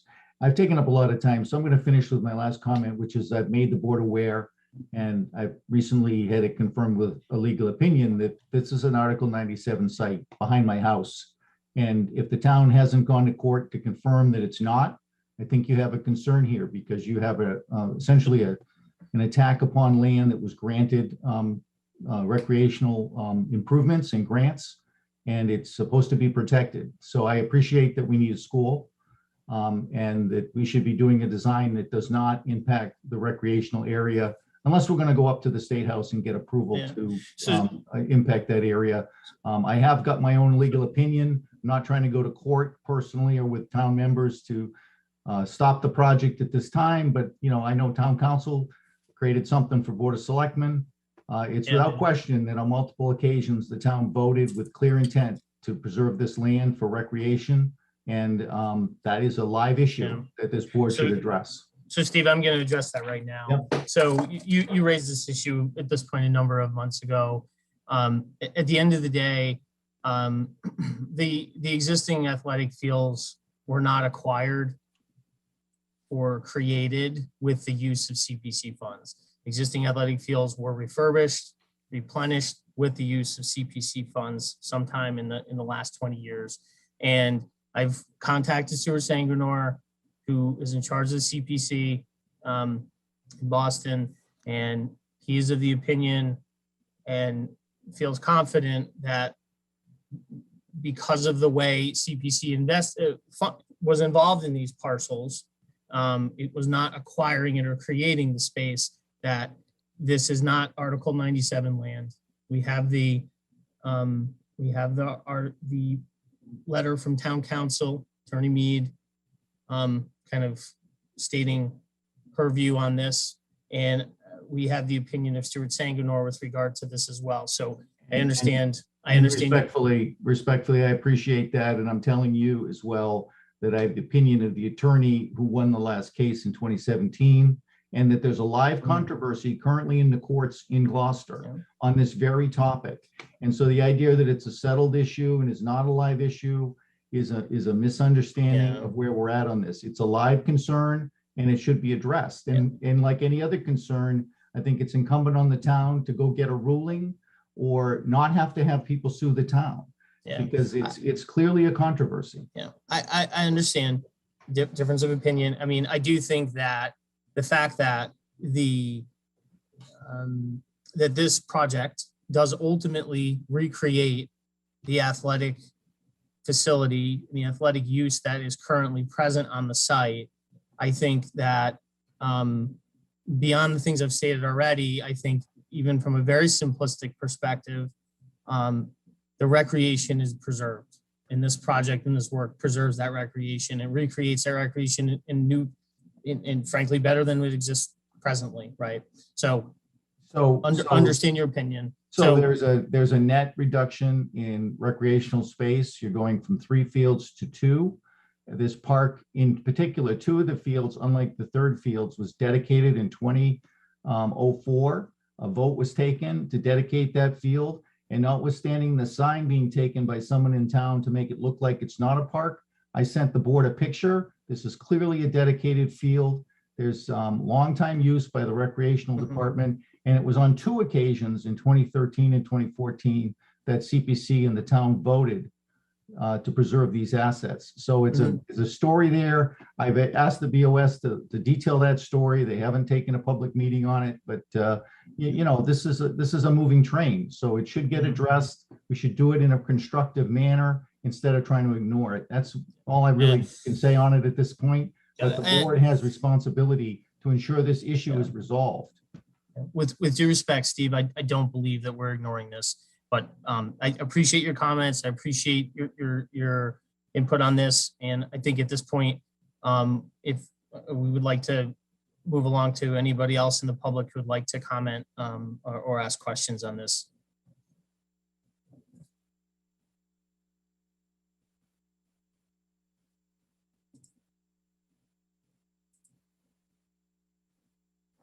So if I could just give a reminder that if anyone would like to comment, there is a raise hand button at the bottom of your screen, or you can press *9 if you're on a phone. And that will raise your hand and allow me to unmute you.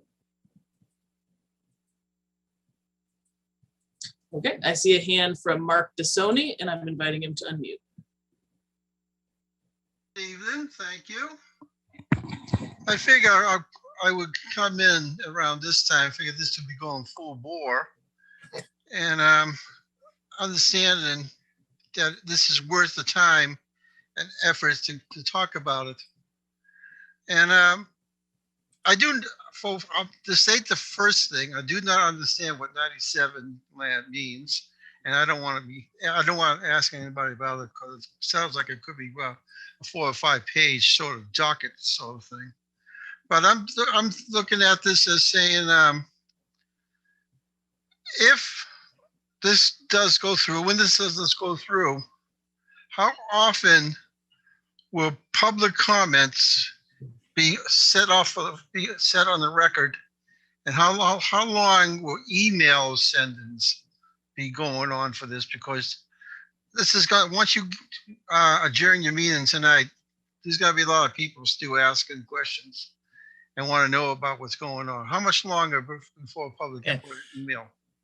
I mean, Mark, I don't believe we're not going to vote on this tonight. This definitely will be continued to our next meeting, so that there will be additional public comment. What's your concern on emails? I'm sorry, I don't understand what your question well, is. if you might send emails to the planning board. Yep, as long as it's still before the planning board, you can continue, the public and you can continue to send emails to the planning director, the planning board, and ask questions as they please. Yes. And for the land is out the athletic fields, and I think I asked this question before a long time ago on this, is for the testing soil and everything else to build on. Has that all that been finalized and been peer reviewed? So the peer review for this project, Mark, is currently still in process. And Peter, Emma, when do we expect the peer review to be back in on this project? Peter Matchett, town planner, I can speak to that. Joe. So GCG, who is our third-party town consultant, who's been with us for years, we sent this off to them, and they actually returned comments today. And obviously, our office will be processing those with the applicant, which would be the town, and getting those circulated to the proper parties. And we will also be putting up that document online. On the website, right? Mm-hmm. Yep. 100%. So obviously, this is I'll piggyback on the term moving train, and these questions will be answered, and we'll continue on with that third-party review process. So for the next meeting, Mark, the peer review will be posted to the town website, and everybody can see it for our next meeting, where this is an agenda item. And with that also, we'll be preparing responses as well, Joe. Great. Thank you, Mike. And will that also be with the buffer, stormwater management, and everything else that is done with soil lookings and that goes along with buffer zonings? That would be correct, Mark. Yep. So all that's going to be on the peer review. Mm-hmm. So there's going to be a lot of questions unanswered after tonight until the peer review is opened up. And that will take place at the next meeting, Mark. Okay, so with the, was it 97 up there now that you got a new account that can get you up there? I'm sure there's 97 different opinions out there. Come on, Mark, don't tease us. Come on. All right, thank you, Mark. Yep, I'm sure there's 97 different opinions out there. Thank you, Mark. Okay, anybody else from the public? Please raise your hand to speak.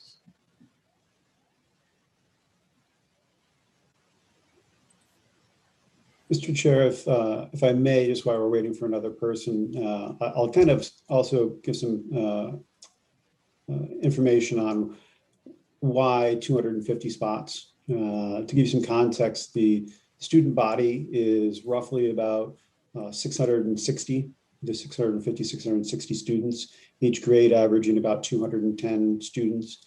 So when we have, if for any of us that have had children, we have curriculum nights or different other school events where you'll have sometimes single grade, sometimes whole school events. we will certainly be having 200 plus cars at those events. And certainly this will also be a destination for usage more than the current school will be, because we'll have a new gym, the cafeteria, the music rooms. We'll have a lot of spaces inside, but also those fields. And so we'll have concurrent activities as well. And so I don't think 250 is excessive at all. I think we will want that.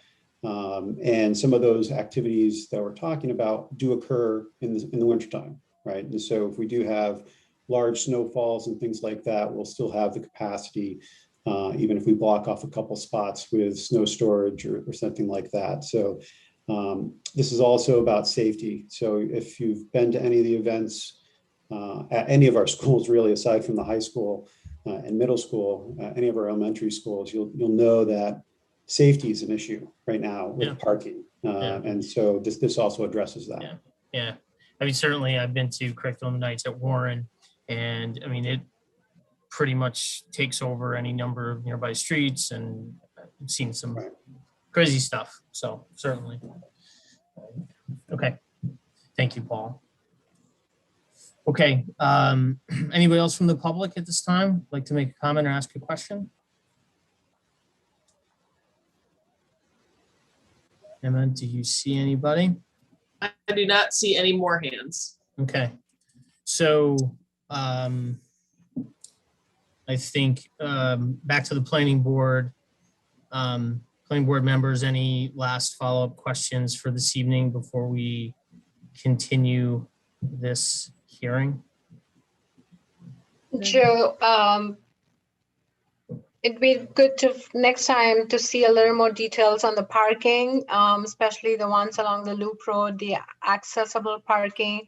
If it's a parallel parking on the field side, you obviously need some aisle width for the accessible parking. So it'd be good to see a little more details on how and what's planned on the loop roads for those single lane traffic, which doesn't seem like it's in any of these presentation plans at this point.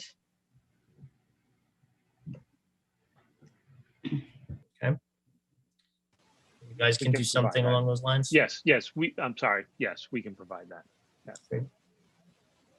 Okay. Anybody else?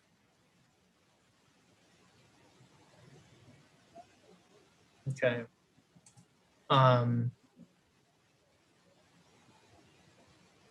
Then I think you indicated the snow storage plan is part of the application. I personally have a secondary look at that.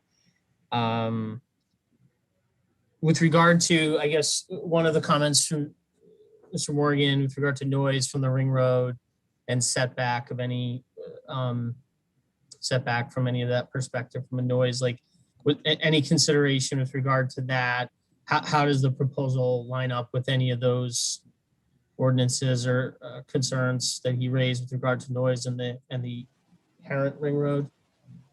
Well, the use isn't changing.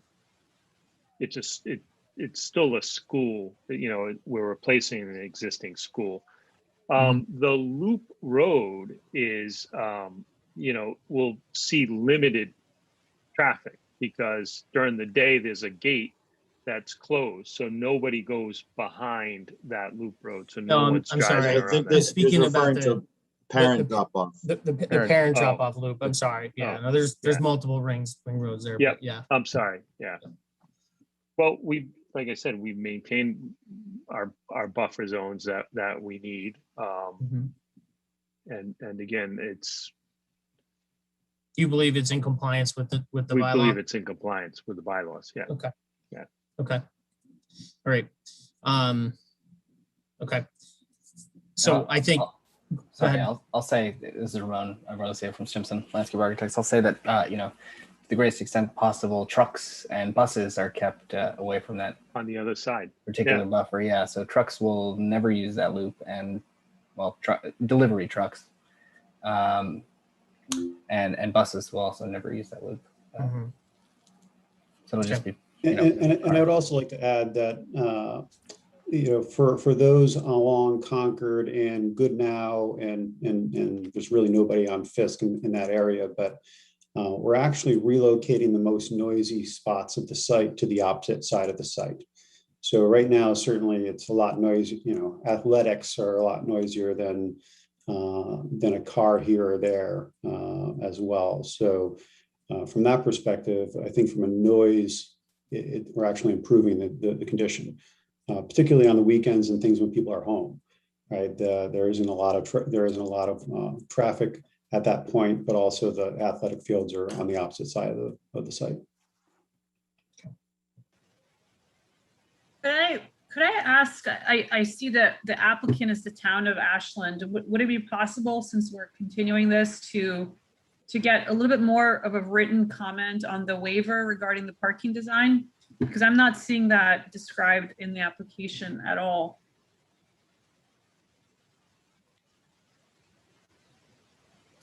Sure. Is that something the town could do for us? Just yes.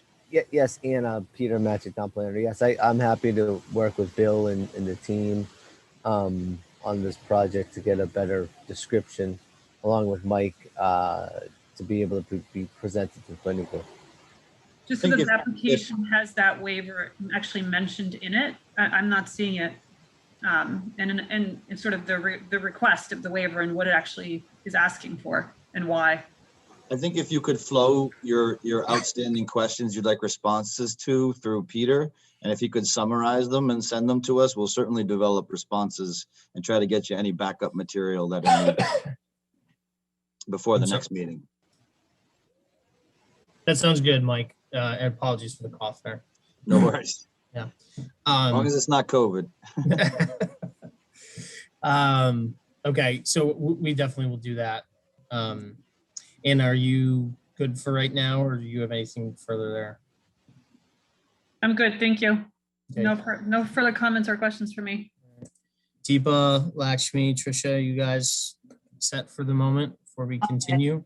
I'm good for now. I'm good for now. It's a great project and a great presentation. Okay, so Peter and Emma, my friends with the calendar. I believe our next scheduled planning board meeting is the 29th, correct? That is correct. Yep. Okay, so I would entertain a motion to continue the, hang on just a moment, sorry. I'd entertain a motion to continue the public hearing for 90 Concord Street special permit and site plan review to Thursday, July 29th at 7:15 p.m. Motion moved. Is there a second?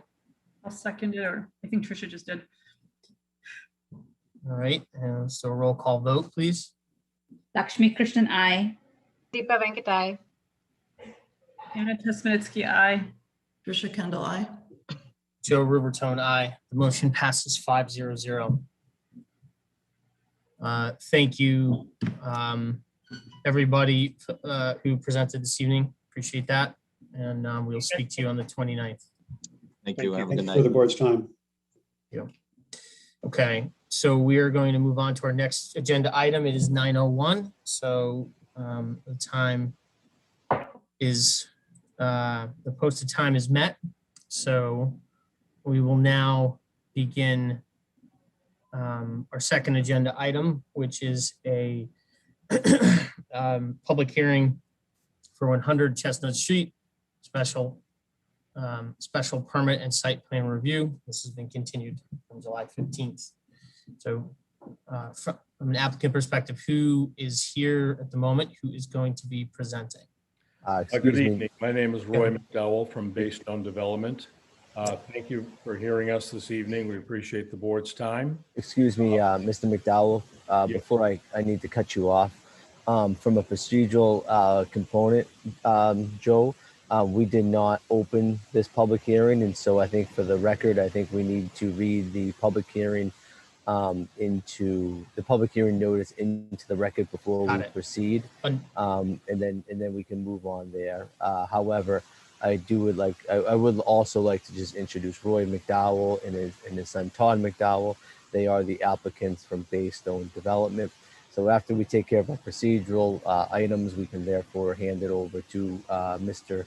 Roy and Todd McDowell. Great. Thanks, Peter. So Lakshmi, if you could, please read our public hearing and open. Sure. Okay.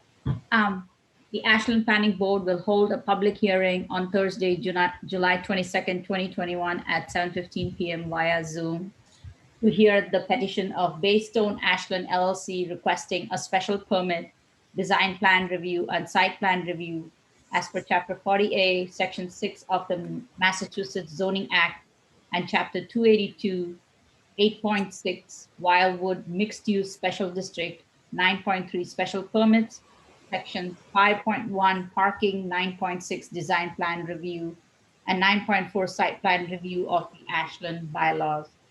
The applicant is proposing the development of 200 apartment homes and approximately 4,100 square feet of retail space. The project provides 1.77 parking spaces per apartment, less than the 2.0 spaces per unit required. And there are 377 total parking spaces, 23 spaces for the retail component, and 354 spaces for the apartments. The proposed spaces are 9 feet by 18 feet, which is reduced from the required 9 feet by 20 feet. The property in question is located at 100-130 Chestnut Street, Assessor's Map 20, lots 271 and 273 in the Wildwood Mixed Use Special District Area A. Parties wishing to be heard on this matter should submit comments to the planning board ahead of time and or appear at the time and place indicated above. Materials may be viewed by appointment at town hall during normal business hours, or you can visit the ashlandmass.com website. For more information, please do submit comments. For more information or to submit comments, please contact Peter Mashek at 508-532-7927 or email at pmashek@ashlandmass.com. Thank you so much, Lakshmi. Joe, so before we get started, just to kind of give a little bit of introduction from my town's point of view, this is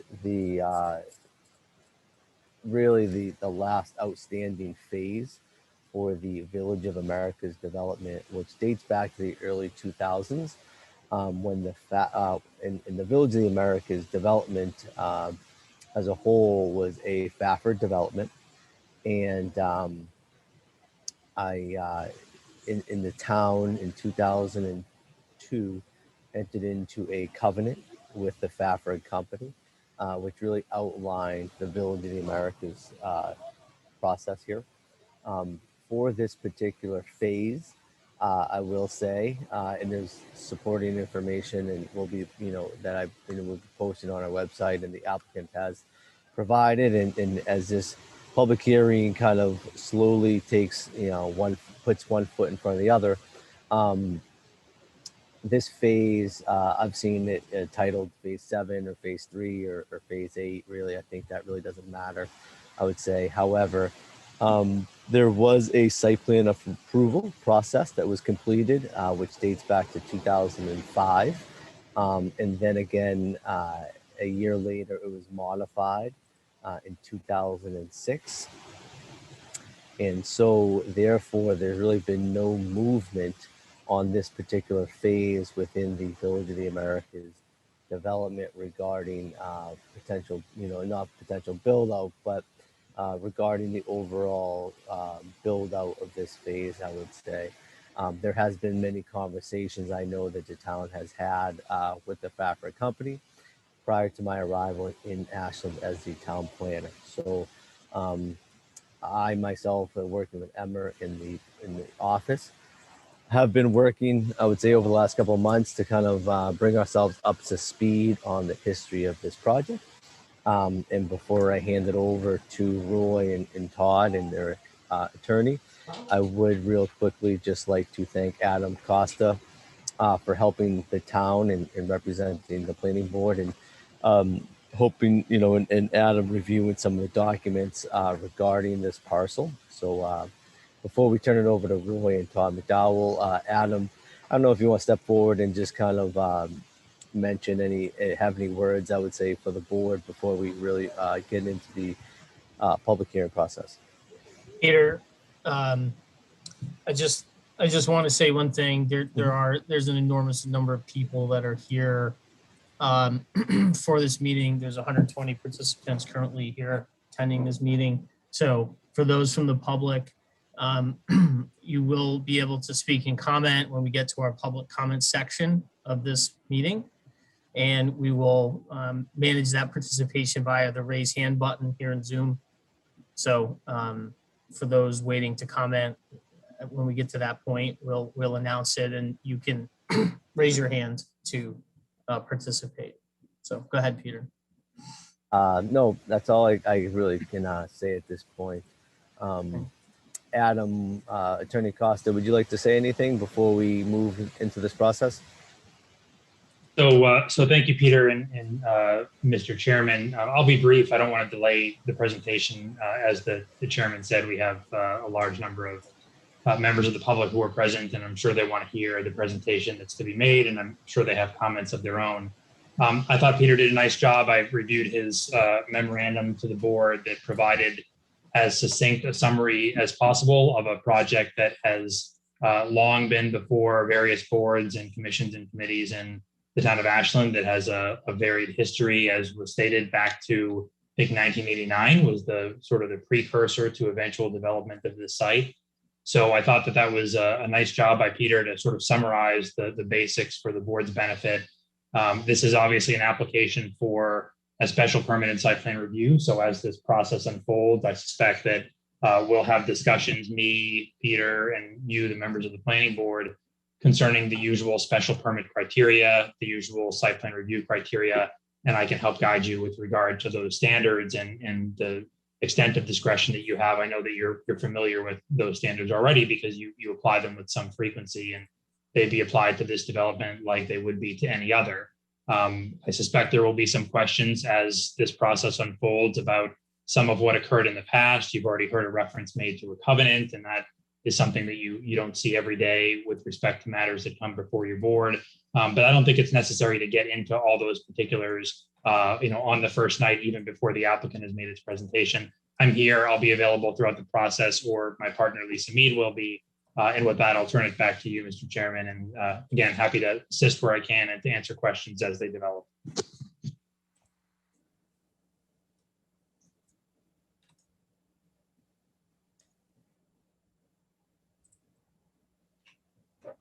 Thank you, Adam.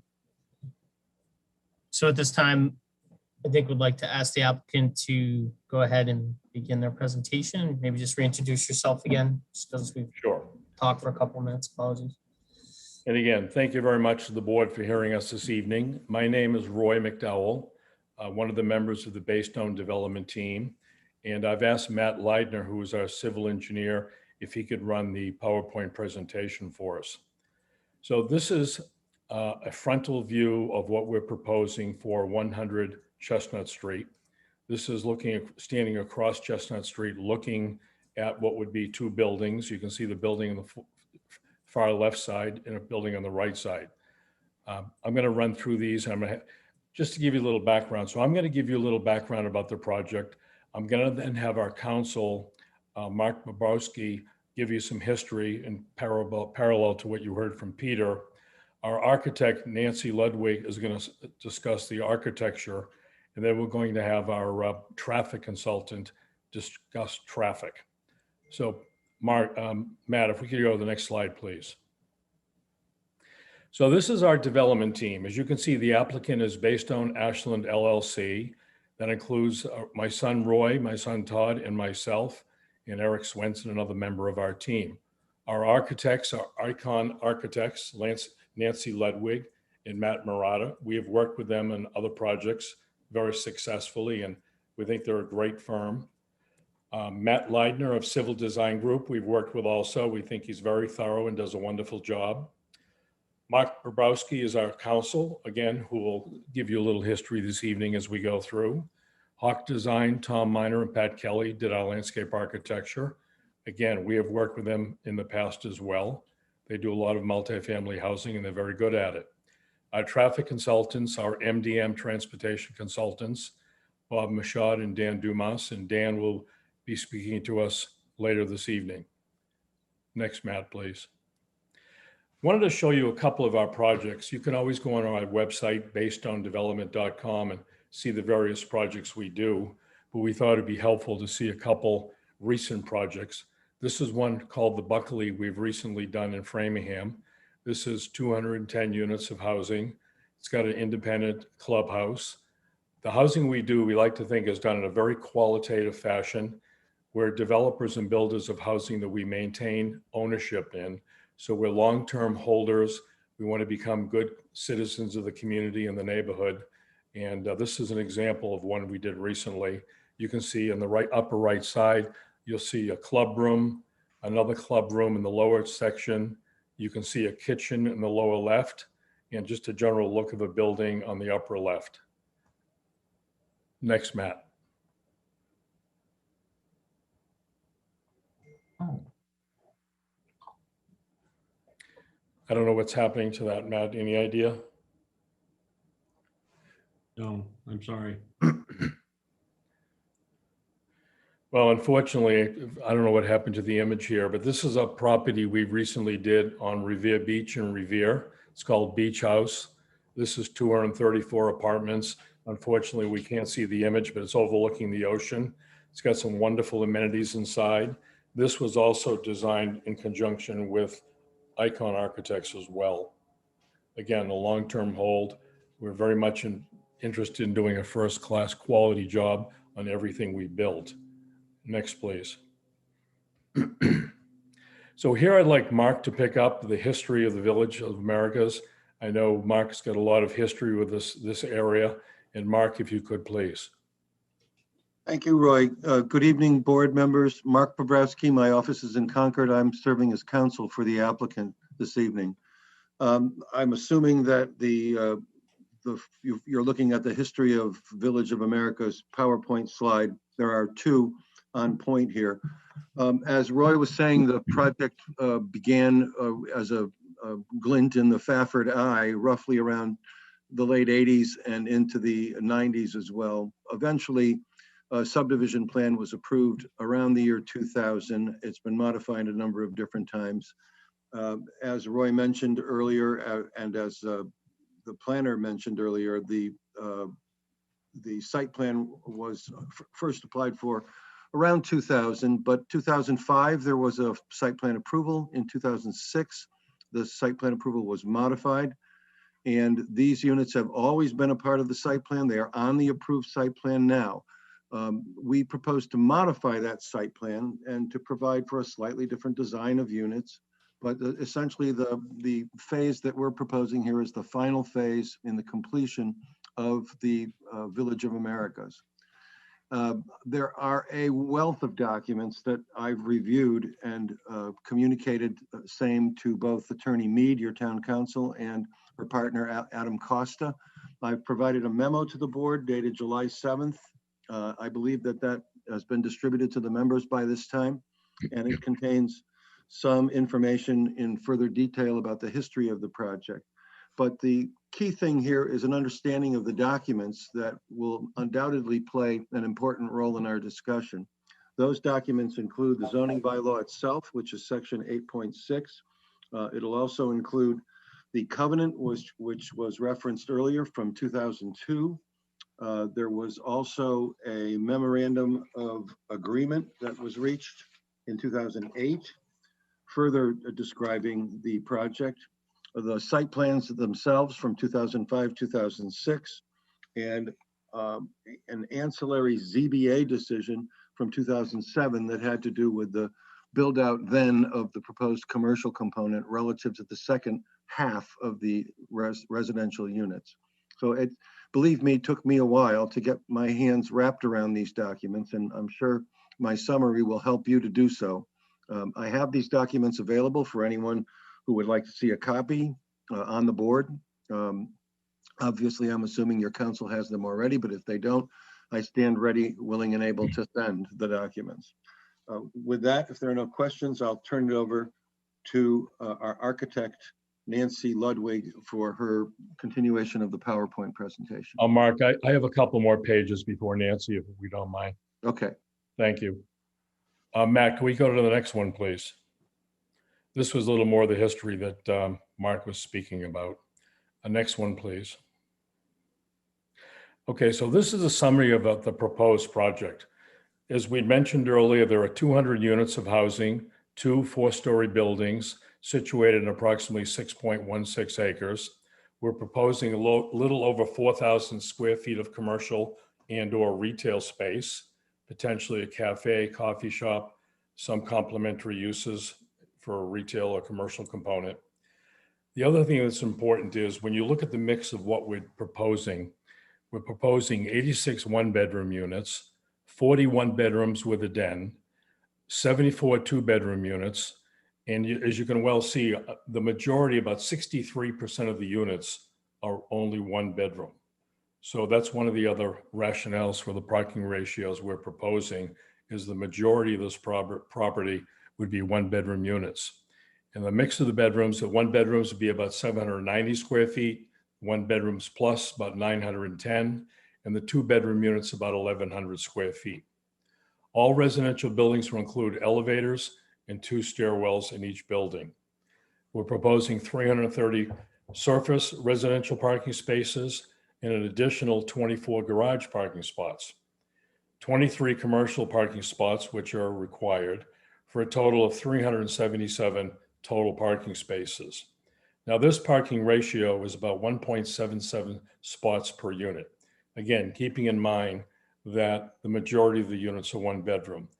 Later on, when we get MDM in, we can talk about the rationale for this and the comparison to other multifamily projects within the area, and most have a ratio actually lower than this. Another important feature, we have over 9,000 square feet of residential amenity space. We have an in-house leasing office. We have a gym, media room, flex space, lounge space within the buildings, resort-style swimming pool outside, outdoor lounge, sitting areas, grills, extensive landscaping. And another important feature, and this may come up later, but I'll bring it up now. When we build properties like this, we have full-time staff management on site. We have full-time staffed maintenance people on site. So it's very important, if you're going to maintain a property of the caliber we want this to be, that you have full-time staff at all times. Next, please. Again, a little hard to see. Let's move on to the next one if you don't mind. Matt. Okay, so you all know the area very well. You can see where all the condominiums are in the back. There are 320 units, 328 units. And you'll notice in the lower section in the front with the yellow line around it, that is the 6.16 acre parcel. Fronts on Chestnut, Queen Isabella, and Americas. Next, please. A little more close-up shot. You'll see the parcel. You'll also see the 3 buildings. Now, this is the approximately 10,000 square feet that the Farford companies built very early on as a commercial component to the project. And I can tell you that it has not been successful. They had a very difficult time leasing space. Right now, it's pretty much totally vacant, except for a small piece being used by the Farford companies themselves. It's just frankly not a good spot for commercial property of this type. And the world has tremendously changed even in the last number of years, between the Amazons of the world and retail, online shopping, the pandemic.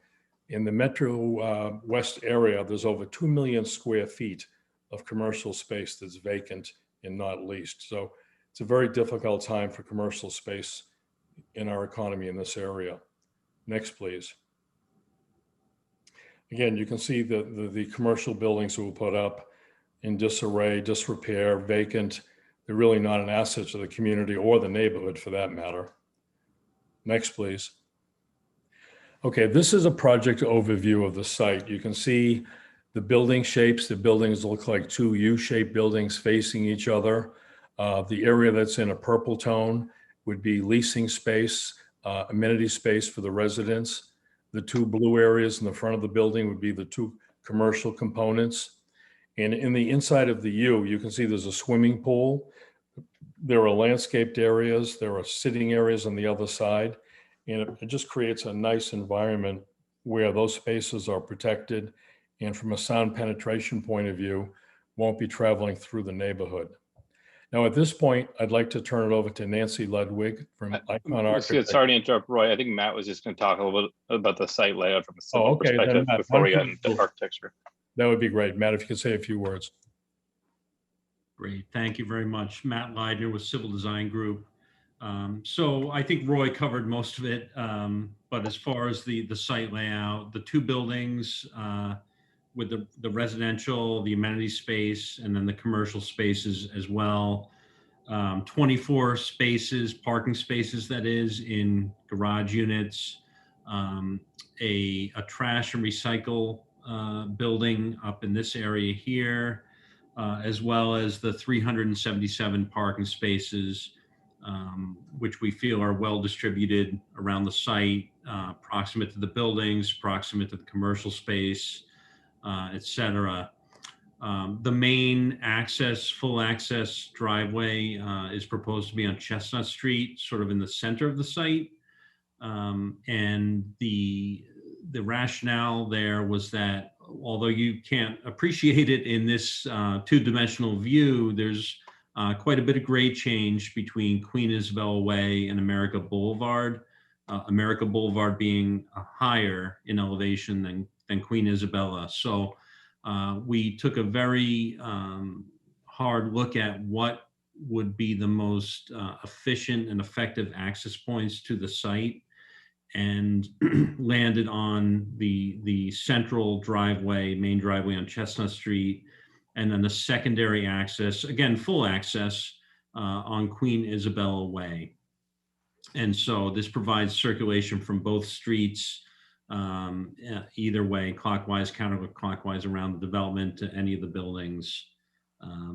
We did run this circulation and this layout proactively before we filed past the fire department, just to ensure that they were comfortable with the circulation and the access points. And we in that process, we did make a few adjustments to the plan for example, to curb radii. And we actually built the Ashland fire truck in our software, our modeling software, to run the swept path analyses through the site.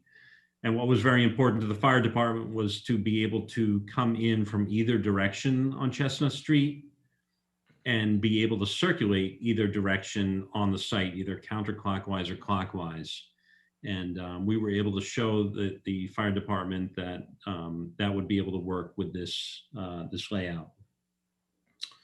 And so with that, if there's any questions, I'm happy to answer them in terms of site layout. If not, I will turn it over to MDM. No, actually, Nancy Ludwig is up next. I'm sorry, Nancy. I've been promised at least 3 times now. Good evening. I'm Nancy Ludwig from Icon Architecture. We're a woman-owned firm in Boston that does has a specialty in multifamily housing. We've done thousands of units throughout New England, and it's been a great delight to work with Baystone over the past many years on the projects that Roy walked you through. I just want to make a couple of other comments about the site plan. I think the importance of that central entry as you come onto the site, having the commercial spaces bracket that movement onto the site, as well as opening up a view through this linear walkway that covers between the two buildings. Clearly, this is a design for a building that distributes parking around the site. So you can see the yellow boxes towards the edges of the buildings that allow entry at multiple access points around the site into the building. I think it's important that the commercial spaces sit front and center, and we've tried to make an area where they might spill out onto the broad sidewalk there. We've used the amenity and leasing spaces that you see in purple here as a way to connect between the visual look into the building as one might traverse along Chestnut Street and then connect to the open space, the pool or the landscaped open space on either side of the courtyard. Next. The building has been designed with some very straightforward principles to have a base, a middle, and a top.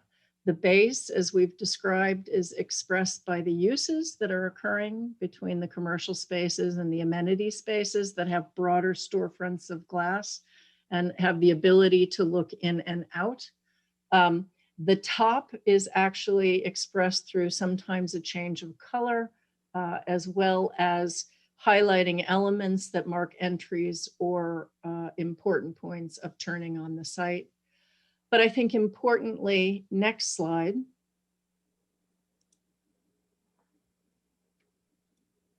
Can we do the next slide? We've broken the building up into distinct volumes, expressing the corner amenity space that you see in the foreground in this perspective with its highlighting corner, expressed with a certain character and type of siding.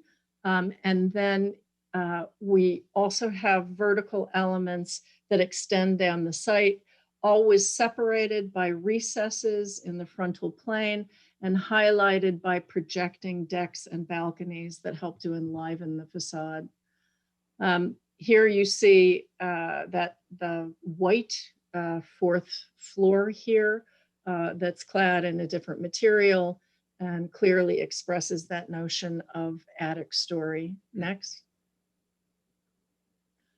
A perspective shows you the kind of interest that would be provided between the landscaping and the potential for the commercial spaces, retail, to spill out into this area at the entry.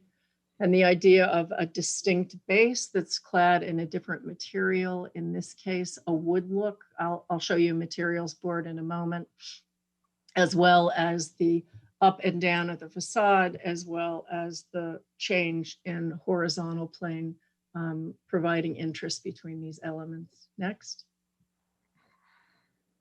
Here you see that entry drive as described by the civil, creating a broad enough turn to come onto the site, even for the fire trucks, but clearly for the residents and patrons who would come to the site. The desire to have landscaping at this turn, and of course the interest of, as you come onto the site, being able to look through this landscaped courtyard and path that connects between the front and the back of the site. Next. A linear elevation, and you see this rhythm of the in and out and the up and down of the facade, really the expression of a series of building volumes to break up the length of the building. And next. The materials, I mentioned the wood look siding to ground the base. Again, here you see that amenity area at the corner. Different colors of siding and different types of siding between a fiber cement lap siding and a panel siding that would distinguish that attic story. We've shown here also the idea of the look of a double hung window, but it would be an awning, and then idea about the balcony railing that would be a fairly simple kind of transitional vertical picket that would run the perimeter of that projection. Next.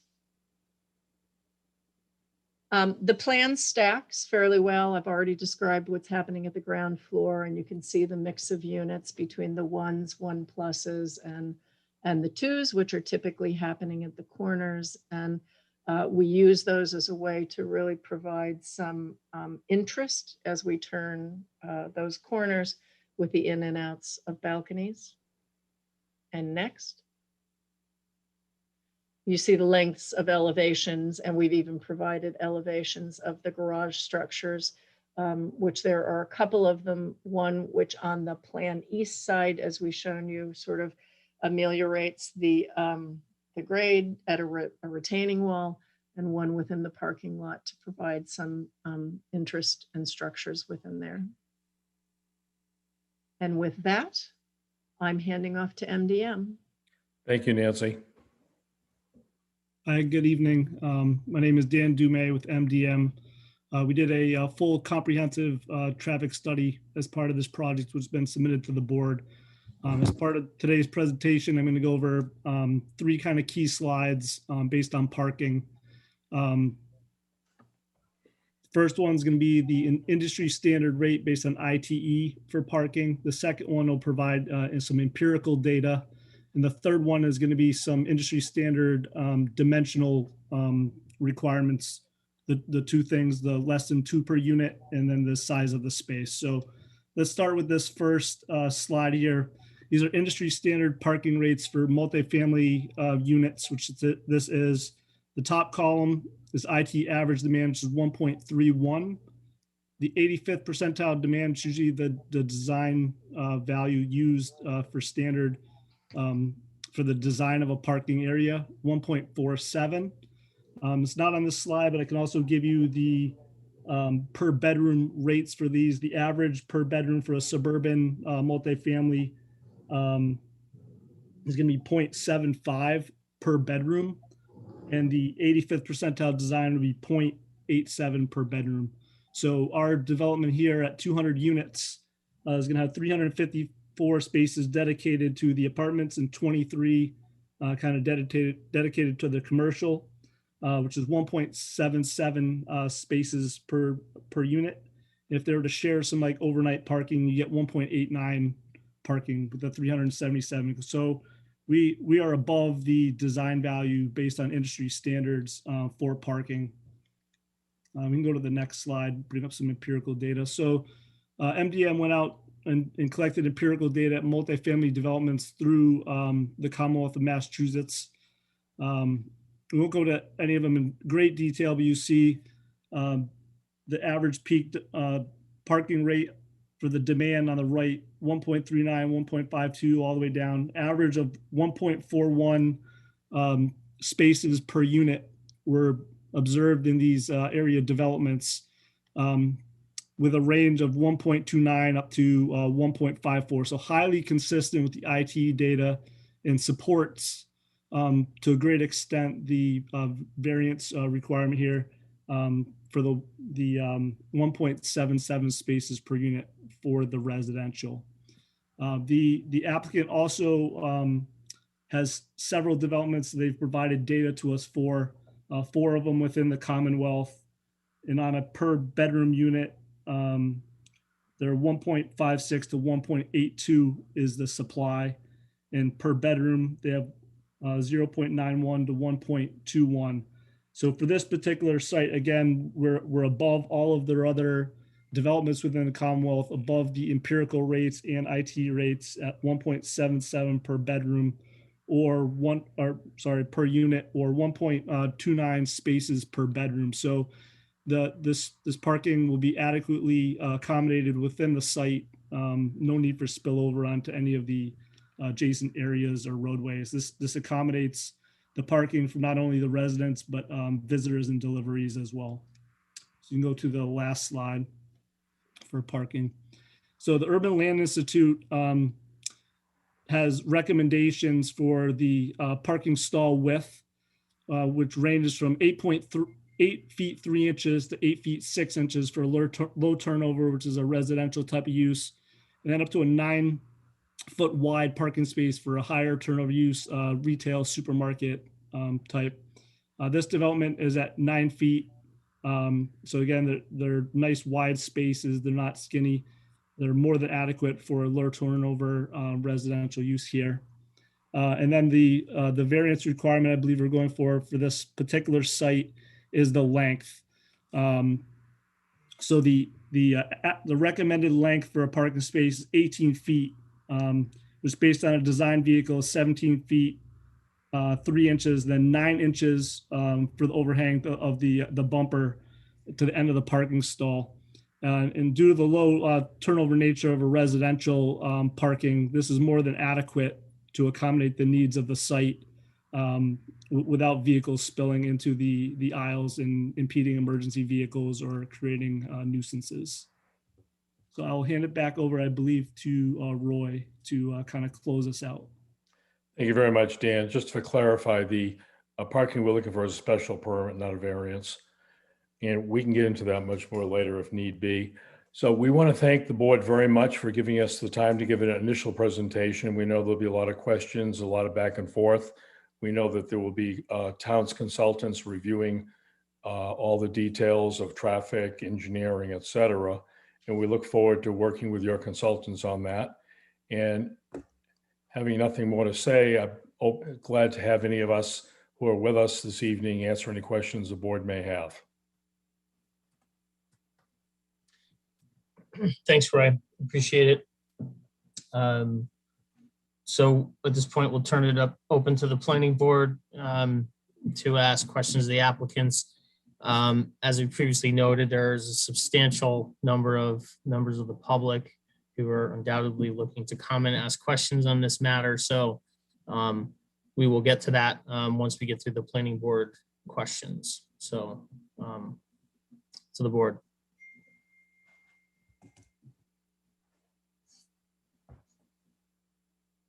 This is Deepa. Did we say there was a design study report in addition to this? I'm sorry, I didn't understand the question. Sorry, was there a traffic report to this site as well done? Traffic study? Has there been a traffic study? Yes, there was a traffic study done, and I believe that was submitted to the board. Yeah, we submitted a full comprehensive traffic study, including crash analysis, intersection counts, adjustments for the COVID pandemic, safety review, sight lines, kind of all the normal stuff, plus pretty comprehensive on this one. If for some reason you don't have it or have any questions on it, feel free to reach out to us and we'll get it to you. Peter Matchett, town planner. No, we received everything, and just to mention, we have a traffic review company who is acting as a third-party consultant, just as we do for a site plan, and they will be in the process of they are in the process of reviewing reviewing the traffic plan as necessary. So very similar to the site plan. Right now, the consulting companies are still reviewing the entire application. This is Lakshmi here. The initial site plan that was approved, how many parking spaces did that have? Or did that stay the same as the 377? That's a great question. I don't have the plans in front of me. I can get that answer. However, does anybody, Roy, from your team, does anybody have that answer? I would say, and that would date back to. Would that date back to the 2005 site plan review process? I don't have that with me, but we can get that information for you. Okay, that can be an outstanding item that we can start to pull together. So Roy, I believe this current application proposes what percentage of affordable units in this as proposed project? Under the underlying covenant and the underlying zoning, it requires 10%.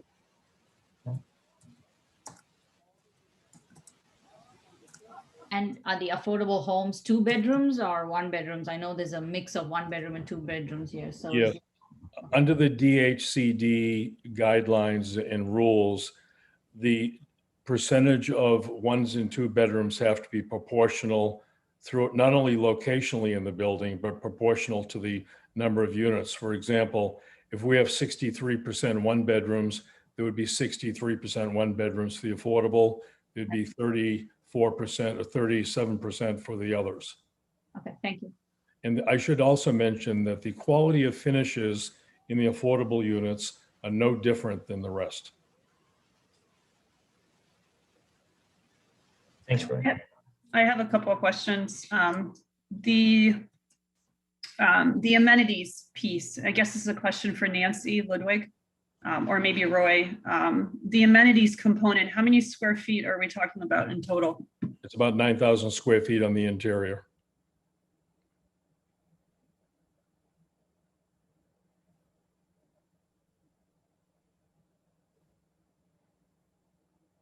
And then the aerial photo that you showed, can you give us a sense? I'm just looking at Exhibit 2 from the original covenant. Can you give us some kind of visual of how the aerial photo fits within that? Is that all within Area A of Exhibit 2?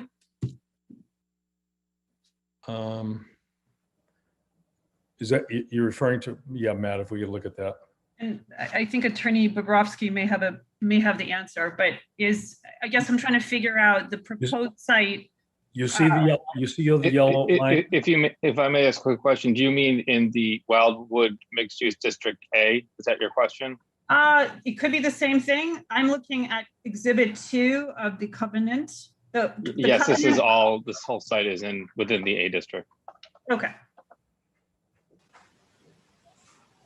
And then I have a ton of historical questions, and I just don't know at what point the board wants to go there. So I want to leave the door open for other members of the board to ask questions about the presentation before I ask questions about the history. Thanks, Anna. Tricia, Lakshmi, Jeepa. Yeah, I think for me, there's a lot of what we've been shown so far is the proposal of itself of this building. But this project does have that long history, and there's so many units obviously existing, the condo units existing behind this building, whose are obviously integrated with it, since their only access in and out of their site is right past this building. And so not a lot of the presentation focused on the relationship of this phase with the rest of it. And I would expect that to be a really big component given this area and the description of what this Wildwood area was supposed to be, the interconnectedness and the relationships. And so that's leaving me a bit feeling like this building is just being planned in isolation. So I'm actually, for me, given the restricted amount of time we have tonight and the amount of people that we have, I'm happy to defer a little bit my own comments, maybe, or until I get a little bit more information and maybe my own questions until the next meeting, in favor of maybe hearing from a few people from the public and giving them a chance. Yeah. If through the chair, if I could comment on that briefly. Sure. Whenever we come into a community, we want to be good community citizens. And as an example, last night prior to this meeting, we asked to have a meeting with a number of the residents via Zoom to go over all these plans and answer a lot of questions. We had about 60 people on the Zoom call, went for a little over an hour, and we've agreed to do numerous neighborhood meetings over the next few weeks. Matter of fact, we're going to do one in the next week or two that concentrates on nothing but traffic, because there were a number of things were brought up the other night. We want to be good neighbors. Some had to do with dogs, sidewalks, what's it going to look like, landscaping. There's a number of things that people brought up that we're going to address, because I think it's probably a more productive forum when we can concentrate on certain aspects of the project. So I envision having numerous meetings with the neighbors. Some could be in person, some could be on Zoom, combination of both, what people are comfortable with. Because typically when any kind of new developments comes forth, people's initial reaction is usually negative because they're concerned about things that may not need to be concerned about, or maybe we need to address some concerns they have. So I'm very cognizant of what you're saying, and it's very incumbent upon us to get people to feel comfortable and understand that what we want to do is going to be done in a very qualitative, tasteful manner that we feel will fit and integrate into the neighborhood very well. Yeah, I appreciate that. I'm just looking forward to see, besides the plan view, none of the perspectives show the buildings in the background. There aren't any views from the condos to this building. So we're really looking, at least in this presentation, at this proposal very much in isolation from the rest of the community. And given that it's whatever phase of this project, I would think that that would be first and foremost is about how it connects to the community as being one of those phases. So it leaves me a little bit, you know, and maybe that's your process to go through with these other meetings, but I would hope, you know, in the next meeting or meetings to follow, that we really start to see what's being done to really, how is this connection made to the bigger picture is versus the building and the units and the pool. Yeah. And if I could, and I'll add, I agree with Trish's points. And I think we do have so many people on this call and I want to hear from them. And I don't want to go deep into the history right now fully because I have a lot of questions, but I do want to cut to the chase because I read the covenant probably 10 times and I read the zoning board of appeals decision, which was not appealed numerous times. So I kind of want to cut to the chase, which is that it's not just about the neighborhood, right? It's also about the town of Ashland and the covenant that we have relative to this document, which is in the heart of it. The heart of that document talks quite a bit about commercial space and mixed use space. The intention of the town in that covenant and the zoning board of appeal decision was not appealed, was to protect the commercial interests of the town. Now, I understand from Attorney Bobrovsky that you would like us to reset, if you will, and consider the fact that maybe we need a different arrangements and maybe 20,000 feet of commercial space is not a good decision right now in this economy. But I have not heard much from you other than, oh, hey, development is not going so well and there's a lot of commercial space that's empty all around. Other than that statement, you haven't presented anything to make me feel comfortable that we should abandon the town of Ashland's commitment through the covenant to up to 20,000 square foot of commercial space. On top of it, you're giving us 9,000 feet of pool and amenities and putting away the 10,000 feet we have currently on the property. You want to just completely get rid of and replace it really with 9,000 feet of amenities that will not be utilized by the town of Ashland.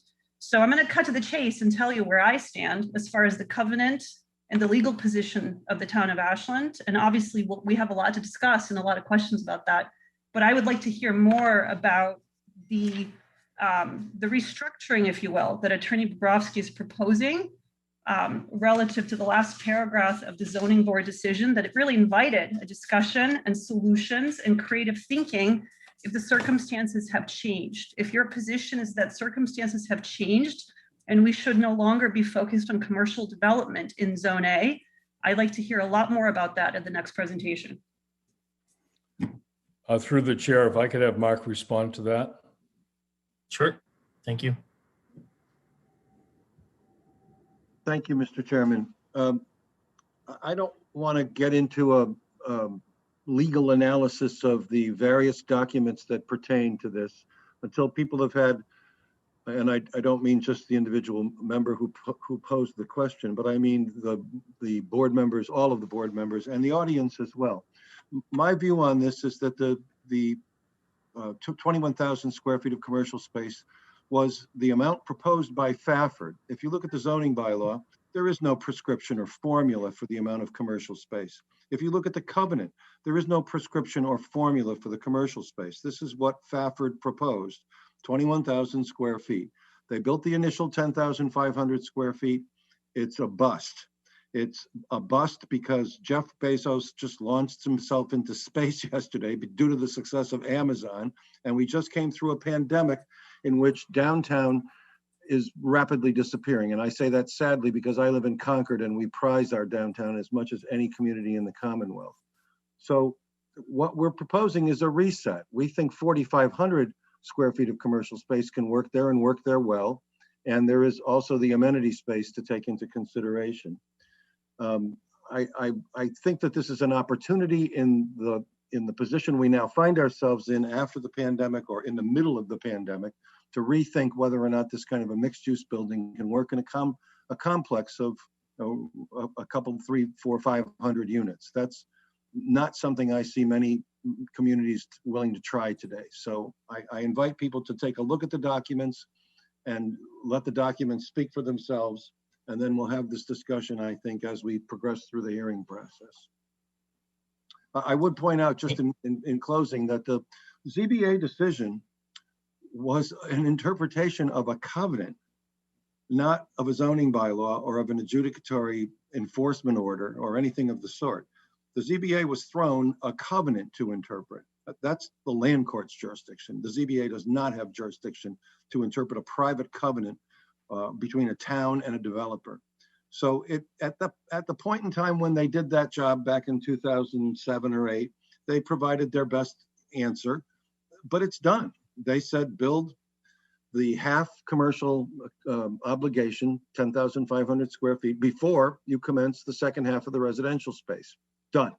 That was the question before them, asked and answered. It's not relevant today, in my opinion, nor is it jurisdictionally appropriate for them to have weighed in on a covenant at that point in time. I think what you'll see in front of you is a good proposal for 2021, not for 2005. And Mark, if I could just add to that, we're not looking for any relief relative to the commercial because there's nothing in the covenant that requires a specific amount of commercial. As Mark had said, Fafford offered to do something, not because it was required. He had just had a particular plan, and we're coming forth with a plan that has some commercial. It's just a different plan, not looking for relief, but looking for approval for a different plan. So with all due respect, the 20,000 feet was discussed as part of one of the plans. So, and you are stepping in, Attorney Bobrovsky, into his shoes, if you will, by asking for 200 units. So it seems like you like parts of the covenant, but not other parts.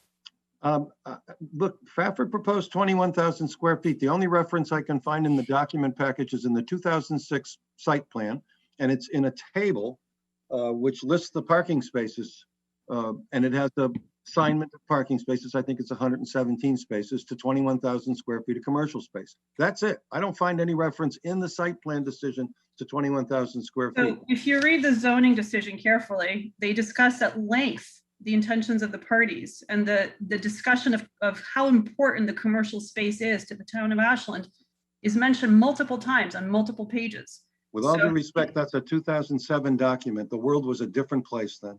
So again, there's a paragraph in there that invites a creative discussion with you, right? It says that in the event of such changes, the board encourages the applicant and the town to seek mutually agreeable solutions. And with all due respect, to go from 20,000 square feet to 9,000 of amenities for folks inside that building with no connection to the residents around those units, right? Those 300 units, what are we talking about? We're talking about over 300 units that you have not mentioned in your presentation, right? There's no amenities for those folks. Those folks are getting access to 4,000 square feet of commercial, that's it.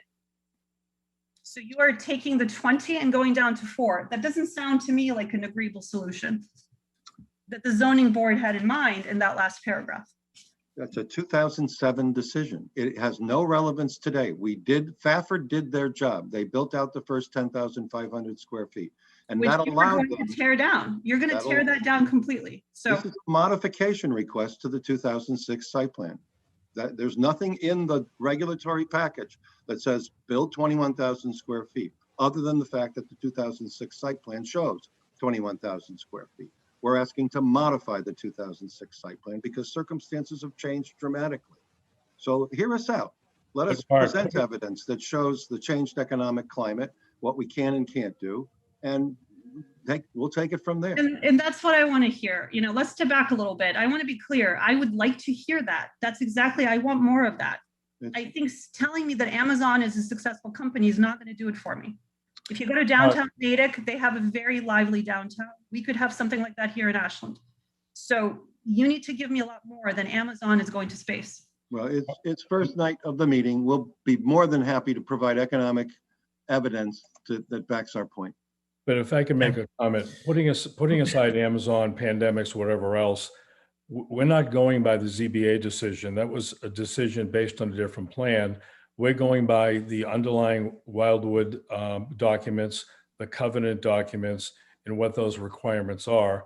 And the requirements do not require 10,000, 12,000, 20,000. Matter of fact, it has no specific requirement at all, other than there needs to be some commercial in each building, which is what we provided. It mentions things like not being 300 feet back from the street, the back of the building. We made sure of that. We made sure about you can do up to 200 units with 300 bedrooms. We've not chosen to go to 300 bedrooms. We've chosen to go to 277. So we're well under the bedroom count. And that's another reason why a request on the parking issue, because we're doing majority of one bedrooms and we're doing less bedrooms in intensity than we could actually do under current zoning. Okay, all right. You're proposing a gorgeous building. I want to be really clear. You know, I saw a lot of beautiful photos and development. But you also want to be a good neighbor. And all I'm recognizing is that even if we're going to assume for a minute that the 20,000 square feet is ambiguous, the fact that the covenant and the zoning board focused a lot on commercial development and how important that was to the people of Ashland, part of being a good neighbor, I think, in this development is we need to have a deeper conversation about how we're moving from 20,000 to 4. I will say, whether that means being a good neighbor. So I appreciate that, but I will say, in having our conversations with neighbors last evening, and we're going to have many more of those, I think they'd probably prefer less commercial because they're worried about traffic, and nothing draws more traffic than commercial. We've had projects where we can show neighbors where a very busy Dunkin' Donuts can provide more traffic than 100 units of apartments. So I think if we want to be a good neighbor, we're probably going to want to minimize the amount of commercial and make it feel more residential for our neighbors. And I've said to our neighbors, we're going to meet with them as many times as necessary to get them comfortable. We've offered to put an entire landscaped hedge around the entire 600-foot length of the back of our building to give them privacy. So we're very much in tune with trying to be very good neighbors. Okay. So with that, thank you, Roy. Thank you, Anna. So with that, I think I can count on one finger the number of planning board meetings I've been in where there's 140 participants that are attending a meeting, right? So I think I'd like to open this up to the public and begin hearing some public comment. This is an unprecedented turnout for a planning board meeting. So Emma, if you could take us out and into that, please. Absolutely. So if you'd like to make a public comment, please use the raise hand feature at the bottom of your screen, or if you're joining us by phone, please press *9. I will invite you to unmute, and when you are unmuted, please introduce yourself with your name and address before making your comment. So I'm going to invite Mark DeSoni to unmute. Thank you. I guarantee Mark DeSoni, 49 Hawthorne Road, Ashland, Mass. And yes, since 1986, I've seen this from sandpit to what it is now. I want to frame my questions around the Ashland Town Code, which I usually do on this, on subjects like this. So I don't know, Mr. Chairman, who I can turn to on some of these. So Mark, I think this is definitely going to be multiple meetings, and there's a lot of people that would like to comment here. So I will be short. Okay. I guarantee I'll be probably the shortest one. All right. So go ahead and ask your questions. I'm sorry. Okay. First of all, I'm going by Ashland Code. The requirements for submission, 8.5. Okay. Okay. And the requirements is what's been already introduced is why what mixed use and special applications. Mm-hmm. My question from there is the materials of the proposed dwellings distinguish units by number of bedrooms, which is 1 bedroom. Any occupancy, does that include elderly and handicapped? That's one question. I'll keep going. If you can answer that one by one, or have me keep going. Yeah. Go ahead. Thank you, Roy. Yes, all our buildings, and Nancy can get into more detail, all our buildings have to be ADA compliant in all respects. Okay. And you talked about subsidies, which is basically what attracts the residents to come and go on to live there for. And you have, what is the, how's the water and sewage going to be working with this? What specifically, Mark? What do you mean? This sewage disposal and water supply. I think this would be town water and town sewer. Is that correct, Roy? It is, and we've had the water pressure checked for the town to make sure we have sufficient water pressure and sewer capacity. So the answer is yes. Thank you. Okay. This one is 8.6 on the decision. I'm being really short because I got just 2 pages, not the whole book. The approval of the site shall include conditions defined and deemed necessary for the planning board, which be consistent with the section of any covenant granted by property owner with respect to property comprising the Wildwood mixed use district and the site and decision rules and regulation of planning board. The approval by the planning board, any site development and use plan shall be hindered on the proponent subject to the proponent right of appeal on the state and local laws. That's the confident working, right? Yes or no? Mark, if you have with a question like that, if you send an email, we can respond to you. I'll be writing that all day. Then. So yeah. Okay. So Mark, I think we're going to move on to our next participant. Okay. Okay. Right, last one. Mark, it's real short. Okay, Mark. Really last short. one. This is it. Thank you. This is still Ashland code and it's still 8.6. These apartments are going to be single family, single bedroom. And under the needs will suit the ability of the town. By a decision by the planning board, is that going to be considered after all the meetings and the citizens that's going to be talking? So, I'm sorry, Mark. The question is there going to be affordable units in this? Affordable use and decision, is this going to be a major decision or is this going to be part of a draft that's going to be at the later meetings going to be voted on? This is going to go for a number of meetings. The applicant is proposing 10% of the 200 units would be affordable, which is consistent with what the covenant said, and that's what they're proposed at this time. Okay, so right. with Mark, the covenant, Mark, I'll be going Mark, with the covenant if I had a vote. Okay, thank you, Mark. Thank you. Okay, Emma. Okay, I'm going to invite Maria Ho to unmute. Okay. Hello. Can everyone hear me? Yes, we can. Okay. Well, I just want to comment on the issues that one of the planning board member brought up, which is the interconnectivity. I live at 200 Mecca Boulevard, and my really major concern is there's only 2 roads, okay, leaving our premises. And every morning I see a lot of kids waiting for school, okay, at those area. And we have a lot of children, okay, in this area. And when you bring all these so-called rental external people coming into this community, how is that going to affect their recreations, okay? They're growing up, which is a major concern to me. And I just don't see really that this area can hold such a high density of population in such a small area. Okay. If I could briefly comment on that through the chair. Please. It's surprising when you have an apartment community how the traffic breaks down. There isn't a mass exodus early and a mass people coming back.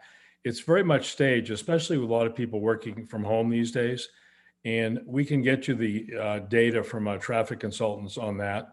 And the good part is majority of our traffic is leaving through Chestnut Street. So I know there's traffic backing up on both the side streets because people come there in the mornings to drop their children off to get on the school bus. So I understand the issue and we're very cognizant of it.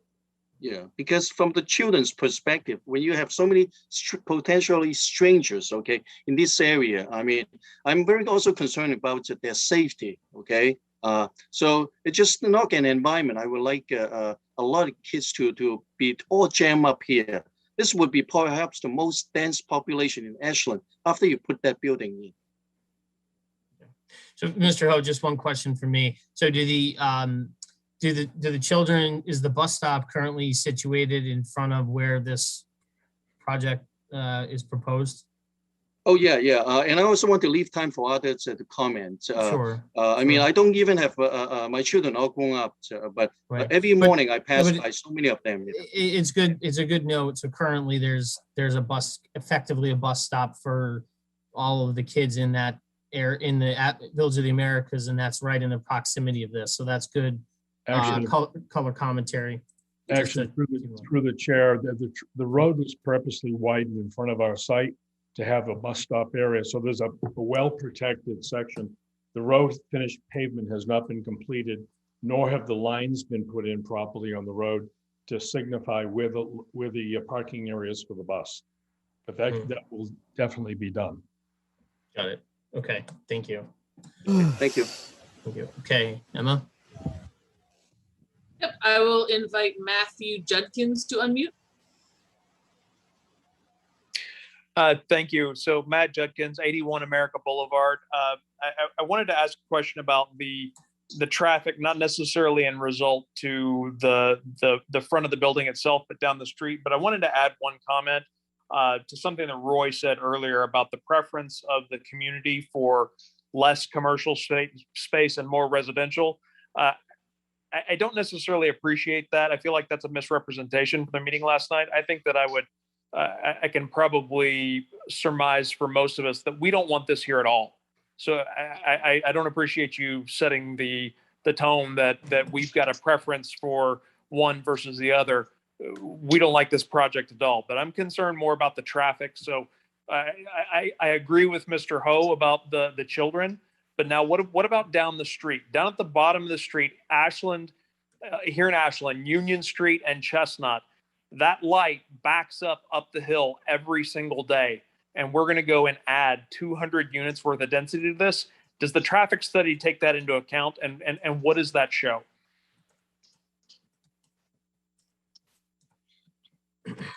Dan, do you want to comment on that? Yeah. So the traffic study does look at that set of intersections to the south. It looks at the Chestnut Homer signal to the north as well. And given the distribution of traffic from this site, there's gonna be a nominal impact at that intersection.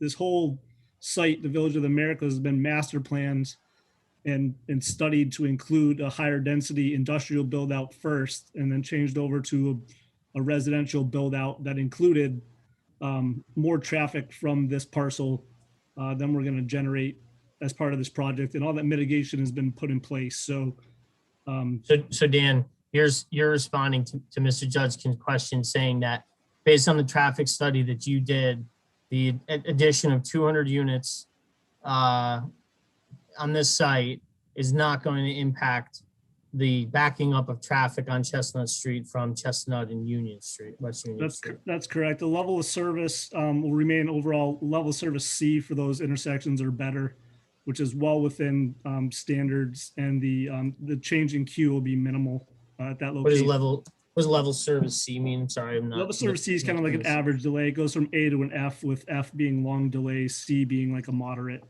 delay. So, and what's it currently? Is it a B and it's going to a C? I mean, it's not going to change. It's not going to change through this project. I can look it up quickly for you here while I have you on this. Change. Okay. Peter, I think you need to go on mute. So we're going to go. So in the morning, the two intersections together, the Chestnut at Prospect size level service C, and the Prospect with Main Street intersection level service B in the morning. And it was the same under a no build condition. And we're gonna remain B in the afternoon as well.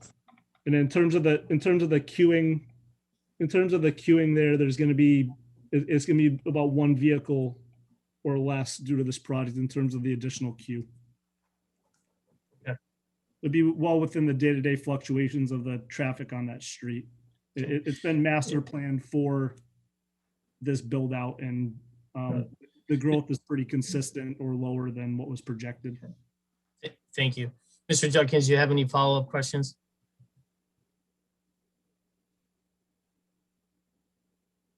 Emma? Thanks. Sorry, I've got into the habit of muting whenever I'm not talking. When was that traffic study done? Because, we keep talking about large spans of time and we keep talking about 2021 problems. Was this traffic study recently done? Because the pandemic will have impacted it. Yeah, so the traffic study was completed in June 2021 with the traffic counts the week after April vacation in April 27th, 2021 were the traffic counts. As part of our study, we looked at the pandemic as well as seasonal adjustments out there and adjusted them accordingly if we needed to for a seasonal adjustment, as well as for a pandemic adjustment. We looked at historical traffic volumes for continuous count stations in the area by Mass DOT. I'm going to get you the exact the COVID adjustment for the weekday morning. So we adjusted the morning volumes by 27% to reflect post back to normal COVID conditions if everything went back to normal and nobody was doing any additional telecommuting. And the afternoon was adjusted by an additional 8% to make a base condition. And then we grew the volumes to a no build condition from there 7 years out and then looked at the project. So we have adjusted in accordance with Mass DOT guidelines for the pandemic. Thank you, Dan. Mr. Judkins, thank you for your questions. I think we're going to move on at the moment. Thank you. Emma, if you could. Yep. I'm going to invite Kathy Carer to unmute. Hi. Hi, Kathy. Newcastle Road, which is less than a mile from the proposed site. I had just a couple questions, and some of them might need to be addressed at a future meeting. So one is, in slide 12, it looks like the entire building is surrounded by parking spaces. And I understand you've had the fire department look at these plans, but I wonder why a building like this is not required to have a fire lane right in front of the building. So that might be a question more for the town about what kind of, laws we have in place, but that seems unusual to me. There's no fire lane. They can get into the parking lot, but then where do they put their fire trucks? So that's one question. And then another is, are you going to require residents in the building to pay a parking space fee? So that might presumably deter some of the vehicle volume, or are residents just automatically granted, n number of spaces? And then the building's beautiful, but it is 4 levels. And I just wonder if you considered making it 3 at all to better align with the surrounding atmosphere. And then last question, I promise. You have the building in Framingham, which I think we're all pretty familiar with, in the old Shaw's parking lot there. Can you share maybe with us at the next meeting any metrics about units occupied versus vacant, number of families versus individuals, number of school-aged children, so we can get a better sense of the number of and the varied types of populations that might exist in these 1, 1.5, and 2-bedroom units? I can do that right now if the chair would like me to. I think. You can make it very brief. Sure, go ahead, Roy. Okay. So we are 97% leased in Framingham, which for all intents and purposes is fully leased. We have a combination of some studios, but mostly 1s, 2 bedrooms, and we actually have some 3 bedrooms. And 3 bedrooms obviously attract more children, as do larger 2s with dens. So being fully leased, I can tell you our use factor for cars, because we checked this today, is 1.38 cars per unit. Also, keep in mind that that includes more 2 bedrooms per the project than we have in Ashland. As far as the mix, we have a mixture of 10% affordable. We have some younger people, maybe 25 to 35, say. And we also have some investors. Today, given how strong the housing market is, unfortunately, it's stopping some people from buying because prices have gotten so high. And a lot of older couples are thinking this is a great opportunity to sell their home, and they're moving into rental communities. So we have a good mix of people. And the nice thing about the people who are selling their homes, they tend to stay for a long time. Did I answer most of those questions? Yeah. So will residents need to pay for spots, Roy? What we do with residents is when they sign a lease, they have to give us their registration, make of car, et cetera, and they have a sticker on their car if they're going to park on the property. But they don't pay additional for parking, with the No. exception of the garage spots that you have planned in the. Correct. Correct. Okay. Yes. And if you Okay. want an answer on the fire engines, Matt Leidner can answer that. Well, why don't we take, we'll put that one in the queue for our next meeting for now. Okay. Let's take another comment, please, Emma. Okay, I'm going to ask Yuri Abramov to unmute. Yes, hello. Can you hear me? Yes, we can. Thank you. So, thank you. I'm living on America Boulevard, Unit 5, just across, just very close to the space you are going to build these two buildings, and that concerns me, definitely. And I can tell you, I agree. Everything you were talking about this building is not about us, but for us, I'm not an architect, but it's clear to me this is a private community over here, cottage type buildings, beautiful buildings. These two beautiful buildings you're going to build do not seem to belong to this environment. They're completely foreign. I look at them, it doesn't look beautiful. And I have also concerns. You didn't consider that, of course. You didn't show the picture how my building will be. I own it. So I'm really very concerned by that. How it will look, my building, how my view from my window will change and all this stuff. The second and the third will address that. My concern is about traffic. I don't see how the traffic will not increase. The traffic is not only Chestnut Road, but only 135. Going to school, you always have traffic jam there. So everybody is living at morning, 200 parking lots. Even half of them will have a traffic jam at some points of the day. It's not beautiful. And also safety and privacy will be impacted by this. This is concern. I don't see you can answer this, honestly. It's just given. I brought it up. No, I appreciate that. We can do some renderings and some elevations to show the perspective from different angles. I will say that when this master planning and or zoning and covenants were put in place, it did contemplate 200 units potentially being here. So it's not something that was not thought about many, many years ago. Okay. I think the rendering showing, Tricia made the point, Yuri's made the point. I think some rendering showing the proposed in light of what's actually there now, I think that would be definitely helpful. We can do that. Yeah, we need to do that. Okay. Yuri, do you have anything further? No, not enough time for other people to speak. Thank you. Thank you for your comments, Yuri. Go ahead, Emma. Okay, I'm going to invite Liba Babu to unmute. Hi. Hey, Liba. Hi, I'm a resident of 71 America Boulevard, and right now I'm up. I have 2 kids, and I'm in this meeting because this is so, as a community, we're deeply saddened by what's happening, because when we look at that land, we never thought we're going to be faced with 200 units, 4-story building coming up, and we have to deal with this, and we have no say in this. So I want to thank Tricia and Anna, first of all, for voicing our concerns, though you are not residents. Thank you so much for saying that it is not just about the plot and the buildings, it's about the people surrounding that building and whose lives are going to be affected, because these are our homes and our children are growing up in this.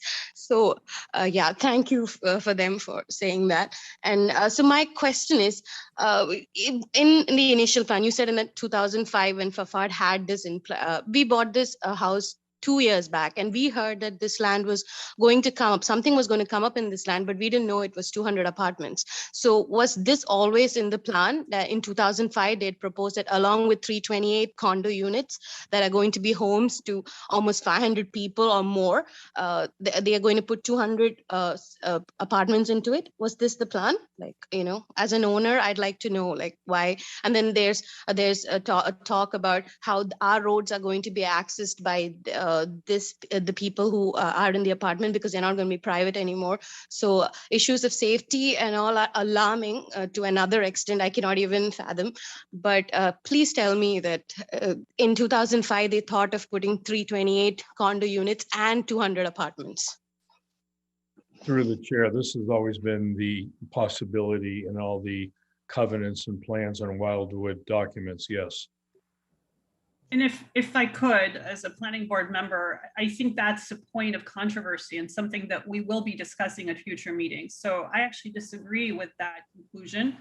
If you read the Ashland Zoning Board of Appeals decision, you will see discussion that in fact, various proposals had the town agreeing at less than 200.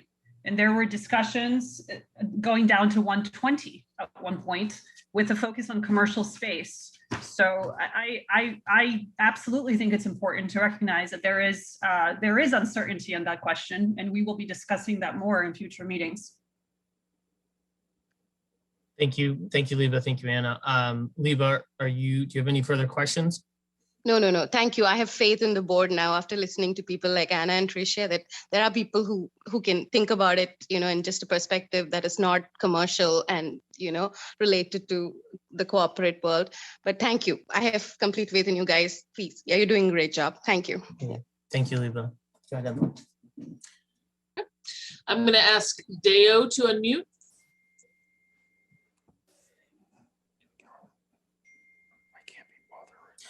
Go ahead, Deo.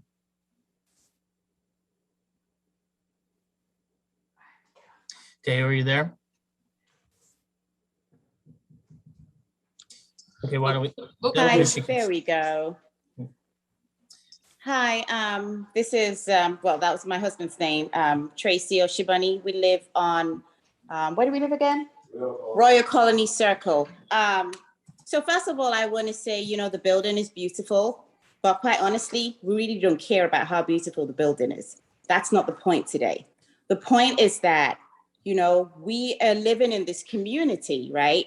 We've been living in Ashland for however long. And we like Ashland because it's nice, it's quiet, it's quaint. Now, building 200 plus units on this tiny little piece of land is just not going to fly. We have young kids who walk all around this neighborhood.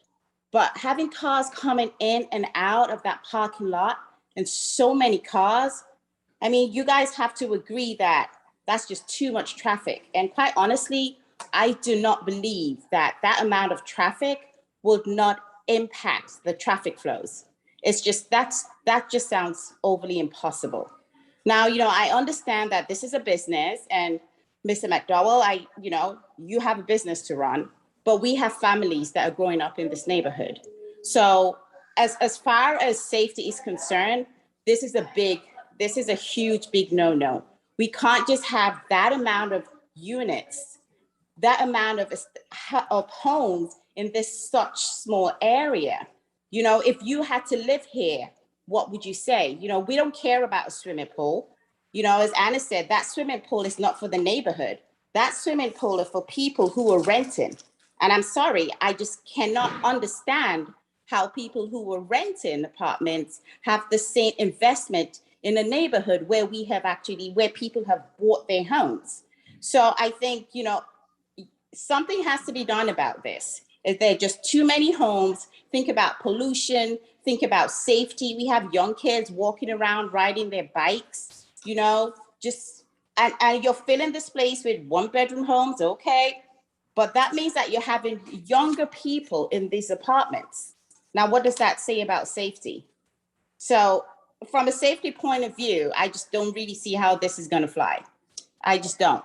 And if I may add, as a scientist, I think you could slice data however you want, and you could interpret data however you want to show what you're trying to show.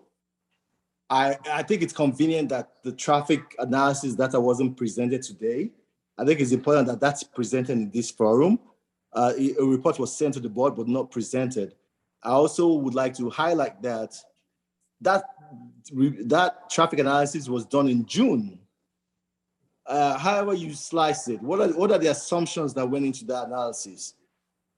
can you share that with us? Let's know what you're thinking. Because if you think about this and if you think about this logically, there's no way, from my perspective, that you'd add 200 units and that would have no impact on the traffic. I think logically it doesn't sound right. So that's our perspective. I think the attorney said something about this is 2021, things have changed. We know how cyclical the economy is. Things could change too. Things could change tomorrow. But at the end of the day, we moved into Ashland because Ashland is quaint. It's a small community. What are we trying to solve by having 200 units in Ashland? What are we trying to solve for? In a small area. What are we trying to solve for? What do we want Ashland to become? Is the question. What are we thinking of? We know we introduced 200 units into this community. It changes the community right away. Ashland will be forever changed. I know when I moved into this town, I had a vision. I knew what Ashland was, and I knew what we're striving to be. But I think bringing this into the community changes everything. So I think let's think about this, because it's about impact and outcomes, right? As a board, it's your job to do what you've been elected to do. And I think the other lady brought out a point. There's ambiguity in translating what the intent was initially, right? Some people are slicing it one way and saying, yes, we're allowed to bring in 200 units. But let's really sit down. Let's really digest what was said. Let's really discuss and understand what we should be doing. And I end my case. Yeah. Thank you both for your comments. In terms of the traffic study, to the extent that the traffic study that was done is buried in another document, we can look, it's on the town website, but we can look to kind of pull it out separately so that it's easier for people to get their hands on that if they want to take a look at that. Thank you for your comments. Emma? I'm going to invite Ann Newberry to unmute. Oh, thank you very much. I'm Ann Newberry, and I'm on Old Connecticut Path, which is right off of Chestnut Street. And I'm one of the original residents in Old Connecticut Path. We've been here for 21 years, and we were here when the initial condos started being built. And we're part of all the different planning board meetings throughout time. And I might not know the official covenants or terms or whatever, but my recollection of how this whole started was that halfway through building the condo complex, Fafford was required to put in some commercial space. And the initial commercial space was actually supposed to be the first floor of condo units. And the condo units were supposed to be above the commercial space. And the thought was that people would have a store and then have their commercial space above it. Now, it's not relevant whether that made sense or not, but that was the initial drawings and plans that were showed and told the residents when that came out. And there was not, to my knowledge, ever anything about apartments and rentals. It was all about condos with commercial space. And unfortunately, Fafford put in these schlocky looking buildings that nobody wanted to have as a commercial space. And so it's tough to say whether the commercial space failed because of the quality of the building or because of the businesses. So that's my little comment on commercial space. But what I wanted to bring up was issues of, again, when I first moved in, the big thing was water runoff and having big basins and everything. And I don't see anything or haven't heard anything about handling the water runoff and the issues related to that. And then my other points agree with everyone else on the traffic. I mean, when the condos started being built, the traffic increased enormously. The people were asked about the bus stops for the schools. The bus stop is at each street, not one of the two streets. And the bus fills up at each end. And the initial commentary about building these condos was they only have 2 bedrooms, so there's not going to be a lot of families. Now we're talking about a significant number of apartments that are 1+ bedrooms. And with the price of apartments these days, there are going to be a lot of families that are going to put kids in the plus bedroom. And so you're going to increase the impact on the schools. You're going to increase the impact on the buses. And right now I have trouble getting out of the street when I try to exit onto Chestnut Street.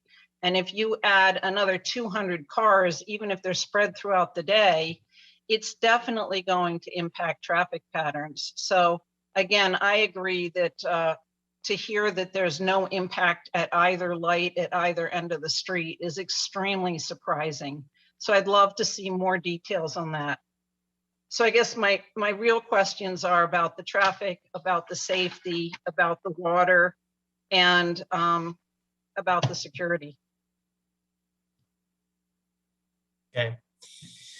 Thank you, Ann. I think while stormwater runoff and the plan for this site was not part of the presentation today, it definitely will be part of the presentation in future evenings on this topic to understand how that's proposed on the site with regard to the water. As I said previously, we'll try to get the traffic study separated out and presented on the town website so people can take a look at that should they be interested to look at that further. And I think there's going to be a lot more discussion in future meetings overall on this plan. So yeah, through the chair, as you had indicated, Chair, the traffic study will be peer reviewed by a town's independent consultant as well. So okay. There'll be you said you were going to send that out. So we'll put it on the town website and make it available. Yeah, I guess probably once it's back from peer review. Correct. Yeah, we'll work with peer review and then the neighbors' concerns as well to try to address whatever the board wants to hear. Okay. And thank you. And okay for now?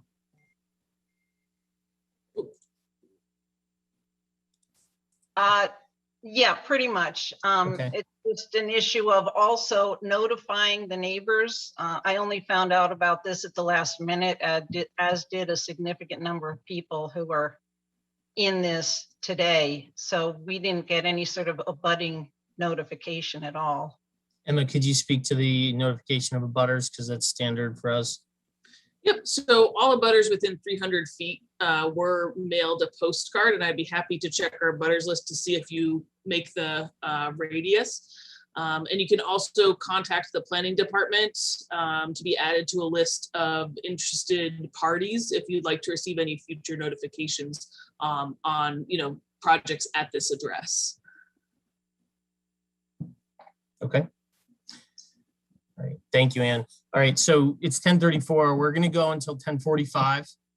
We'll continue to take comment until that time, and then we'll need to wrap this meeting up and deal with a few administrative pieces. So, Emma, I believe next is Mr. Mignani. Yep, I'm going to invite Joe Mignani to unmute.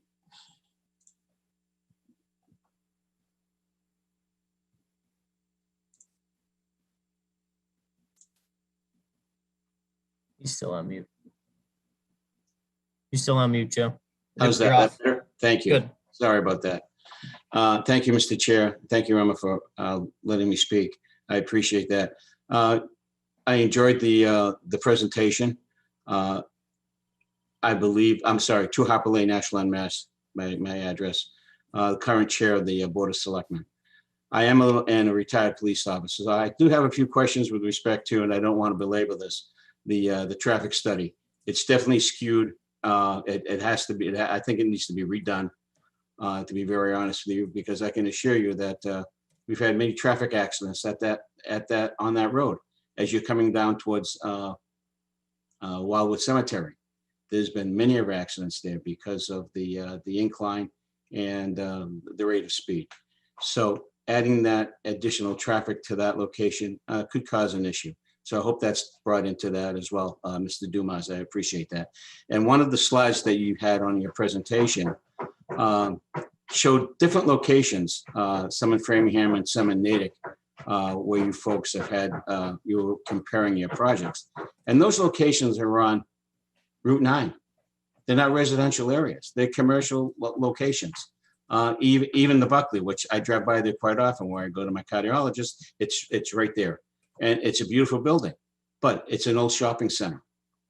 It's not in a residential area. So those are the concerns that I have. And I don't know if it's me, and I apologize, maybe I'm getting the wrong sense, but it doesn't sound like you folks are willing to maybe make some adjustments in your plans or in the size of this project. 200 is quite large. And I hope there's room for discussion. I hope there's room for compromise. I think that's very important, to be very honest with you. The neighbors out back have a legitimate concern. And to be very honest with you, Mr. McDowell, I have to tell you that 2 years ago, I sat down with Mr. Frappin and Mr. Brandolini, who were going to be building at that location.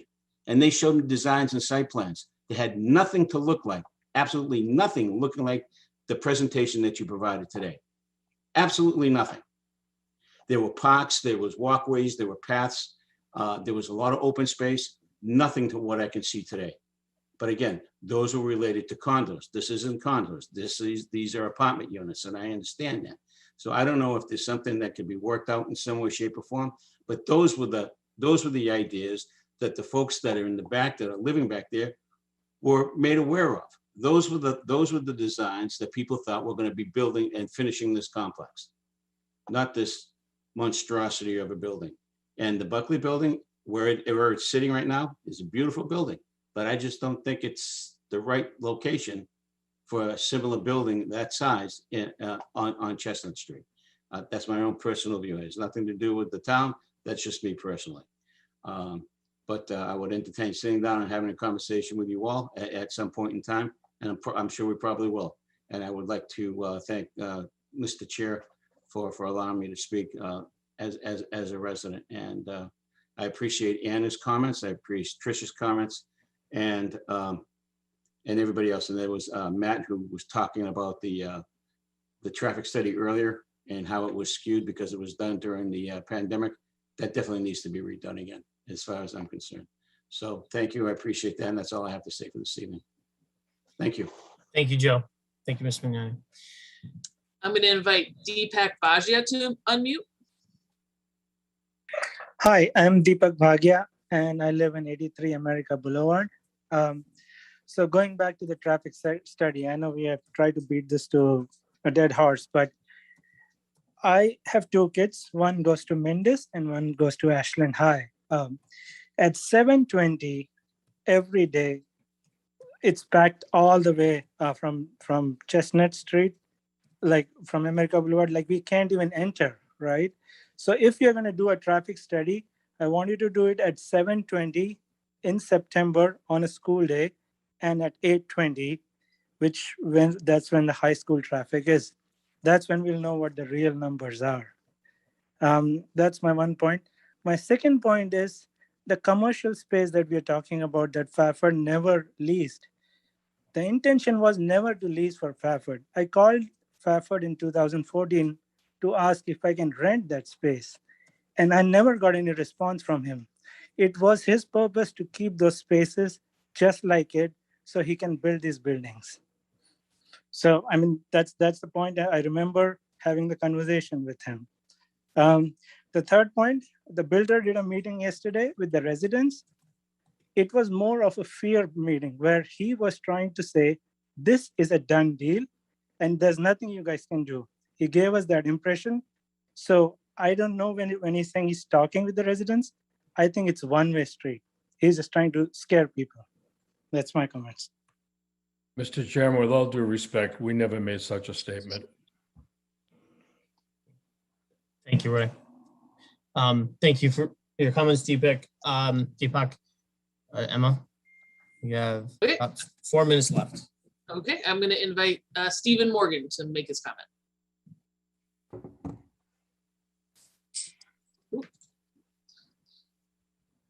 Yeah, good evening. I just a couple of quick comments. 136 Concord Street, I live around the corner from this, drove by the property.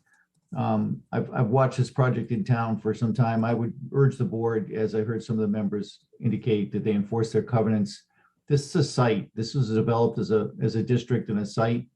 And, you know, the site needs to be developed as a whole. So when people do things that are inconsistent with an overall site, I think the board is where that should be controlled and stopped. This building is clearly inconsistent, as other people have mentioned. The way that the vegetation surrounds the building, the whole look of the building, even the grass out front that doesn't exist shows an inconsistency. It's not integrated with the neighborhood. If you look at the town design standards that require a certain open space and integration, this fails to comply. It just doesn't even come close.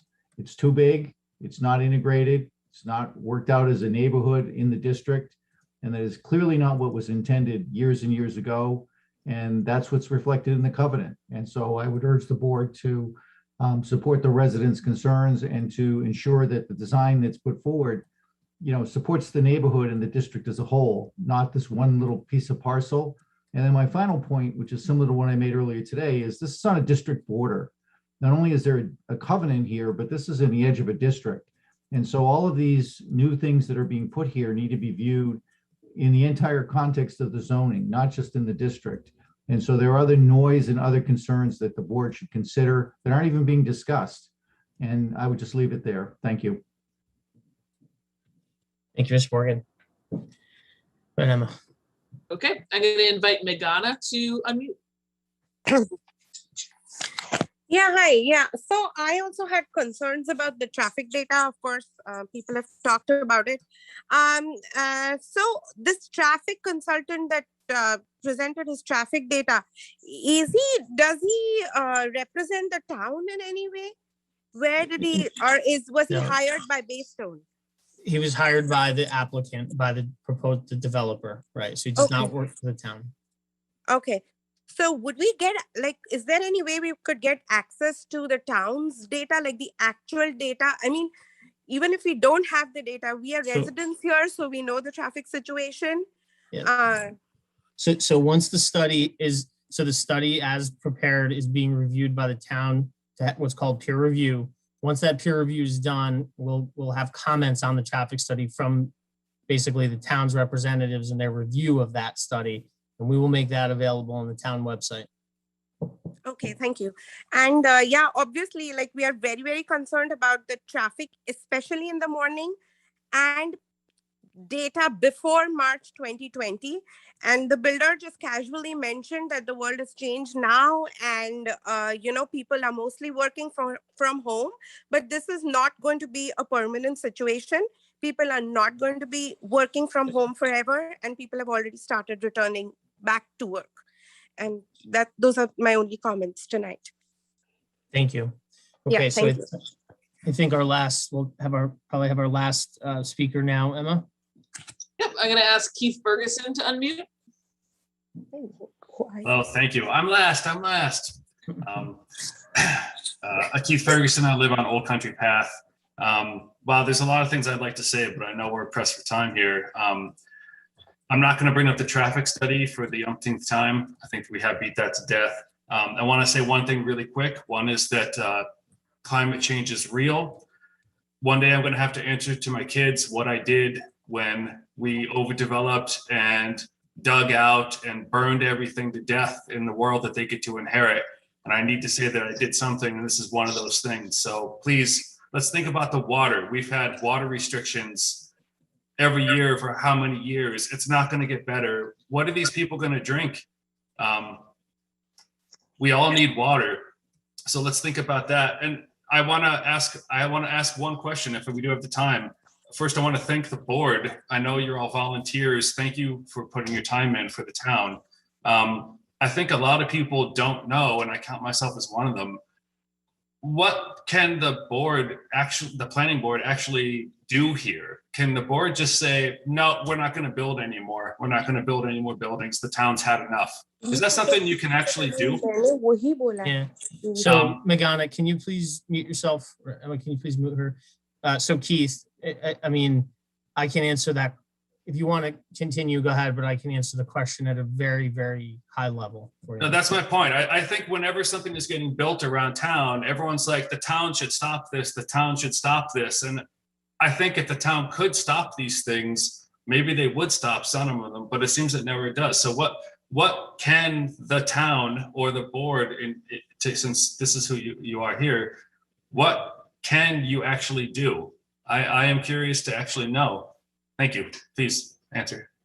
Yeah. So, I mean, Keith, at a very high level, if a person owns a piece of land, they have a right, or controls a piece of land, they do have a right to develop that within the zoning or the bylaws of which the land is located, right? So that's a common misconception with regard to the planning board, that the planning board has the right to just flat out deny development or construction on a parcel of land. If a building is proposed in line with the guidance, in line with the zoning and the bylaws of the town, you know, that people can develop a piece of land, right? So there's not an outright ability to say, no, you can't build here.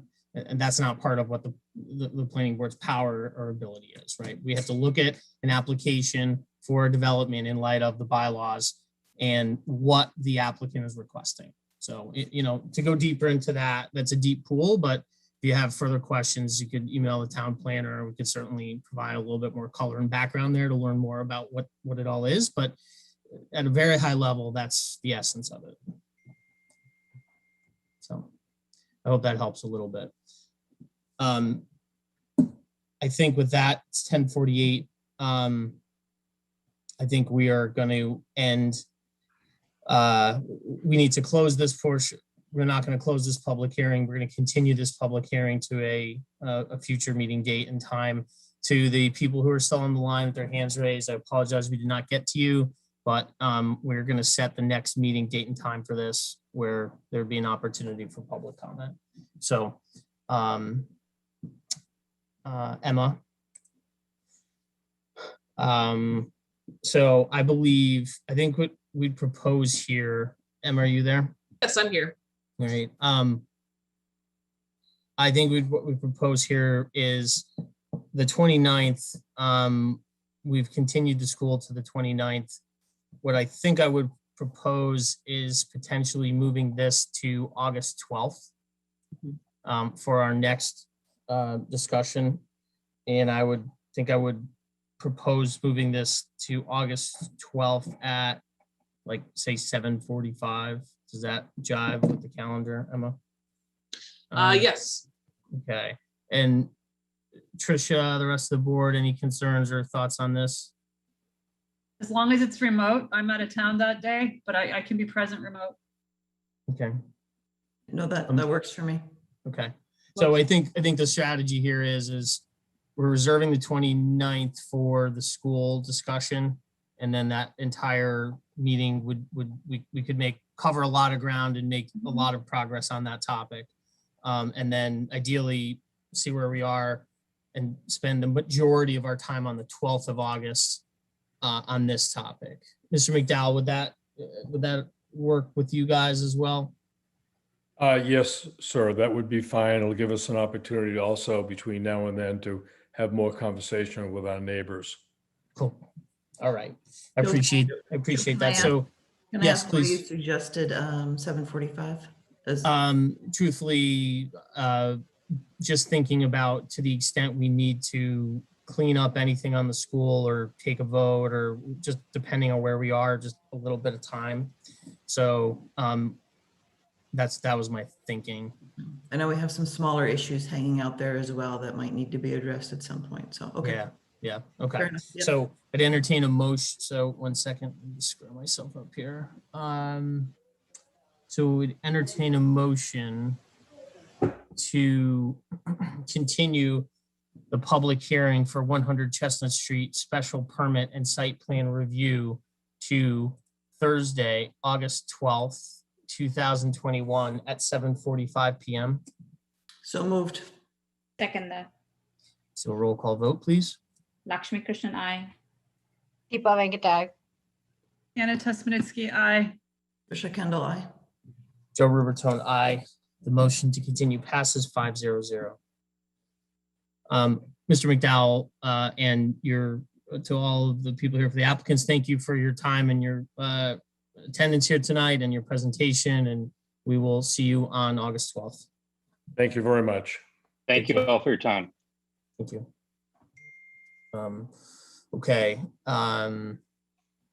So 10:51. I would. Okay. So the next item on the agenda, which was a public hearing for 355 West Union Street site plan review. I think we have not ever officially opened that public hearing, correct, Emma? Correct. That's Peter, correct, okay, Joe. sorry. Oh, Okay, yeah, got no, it. that's correct, Joe. And that's, Yep. I've been working with them on the site plan. And so I think it's best to move them out to August 12th as well. Okay, do we need, since we didn't open the public hearing, do we need to do that at this point? No, we don't need to open the public hearing. We can continue them out and then on Do the we, 12th. do we want to vote on that? Or just, can we just set the date and time unofficially here? Yep, we can just set the date and the time. Okay, so we're gonna do, so we're gonna move 355 West Union site plan review to August 12th. I think realistically, I mean, we just set that to 7:45, so I would say we should say, 9:30. Yeah, but That we makes do sense? need, yes, it does to me, but we do need a motion, and a vote, I would say. On that. Okay, so I'd entertain a motion to continue the public hearing. We're not continuing because we didn't open the public hearing, Peter, right? Correct. So we're just postponing. Is that what I want to say? Okay, so we entertain a motion to postpone the public hearing for 355 West Union Street site plan review to Thursday, August 12th at 9:30 p.m. Motion moved. Is there a second? I'll second that. Oh, Trish and I are both. All right. Trish is on mute, that's why. Okay. Seconded, unmuted. So let's do a roll call vote. Lakshmi Krishnan, I. Deepa Venkatai. Anna Tesmanitsky, aye. Trisha Kendall, I. Joe Rubertone, aye. The motion passes 5-0-0. Okay. Are we, can we defer the minutes to next Thursday, Emma, or do we need to do these at this point? It being 10:54. I think deferring them to the next meeting is fine. Is the board, Tricia, go ahead, sorry. I might suggest, and then you'll have to let me know if this is okay procedure, but I had sent Emma some edits ahead of time. So maybe we could speed things up. If people have edits, they could send them to Emma and we could get a fresh copy. Yep. Okay. Just send them directly to me, not to the entire board, and I'd be happy to. Okay. So Emma, you're going to take Trish's proposed edits, mark the minutes, redistribute it to the board, and for the next meeting, no, I got that wrong. Go ahead. I think anybody's proposed edits, they can send them to Emma separately and then she'll combine them and send out a fresh copy. Okay. So we will all review what you provided us with. We'll send you any edits. And so in theory, we have short work at our next meeting. Okay. Peter, Emma, is there anything else from an administrative perspective at this point of time? From you, Peter.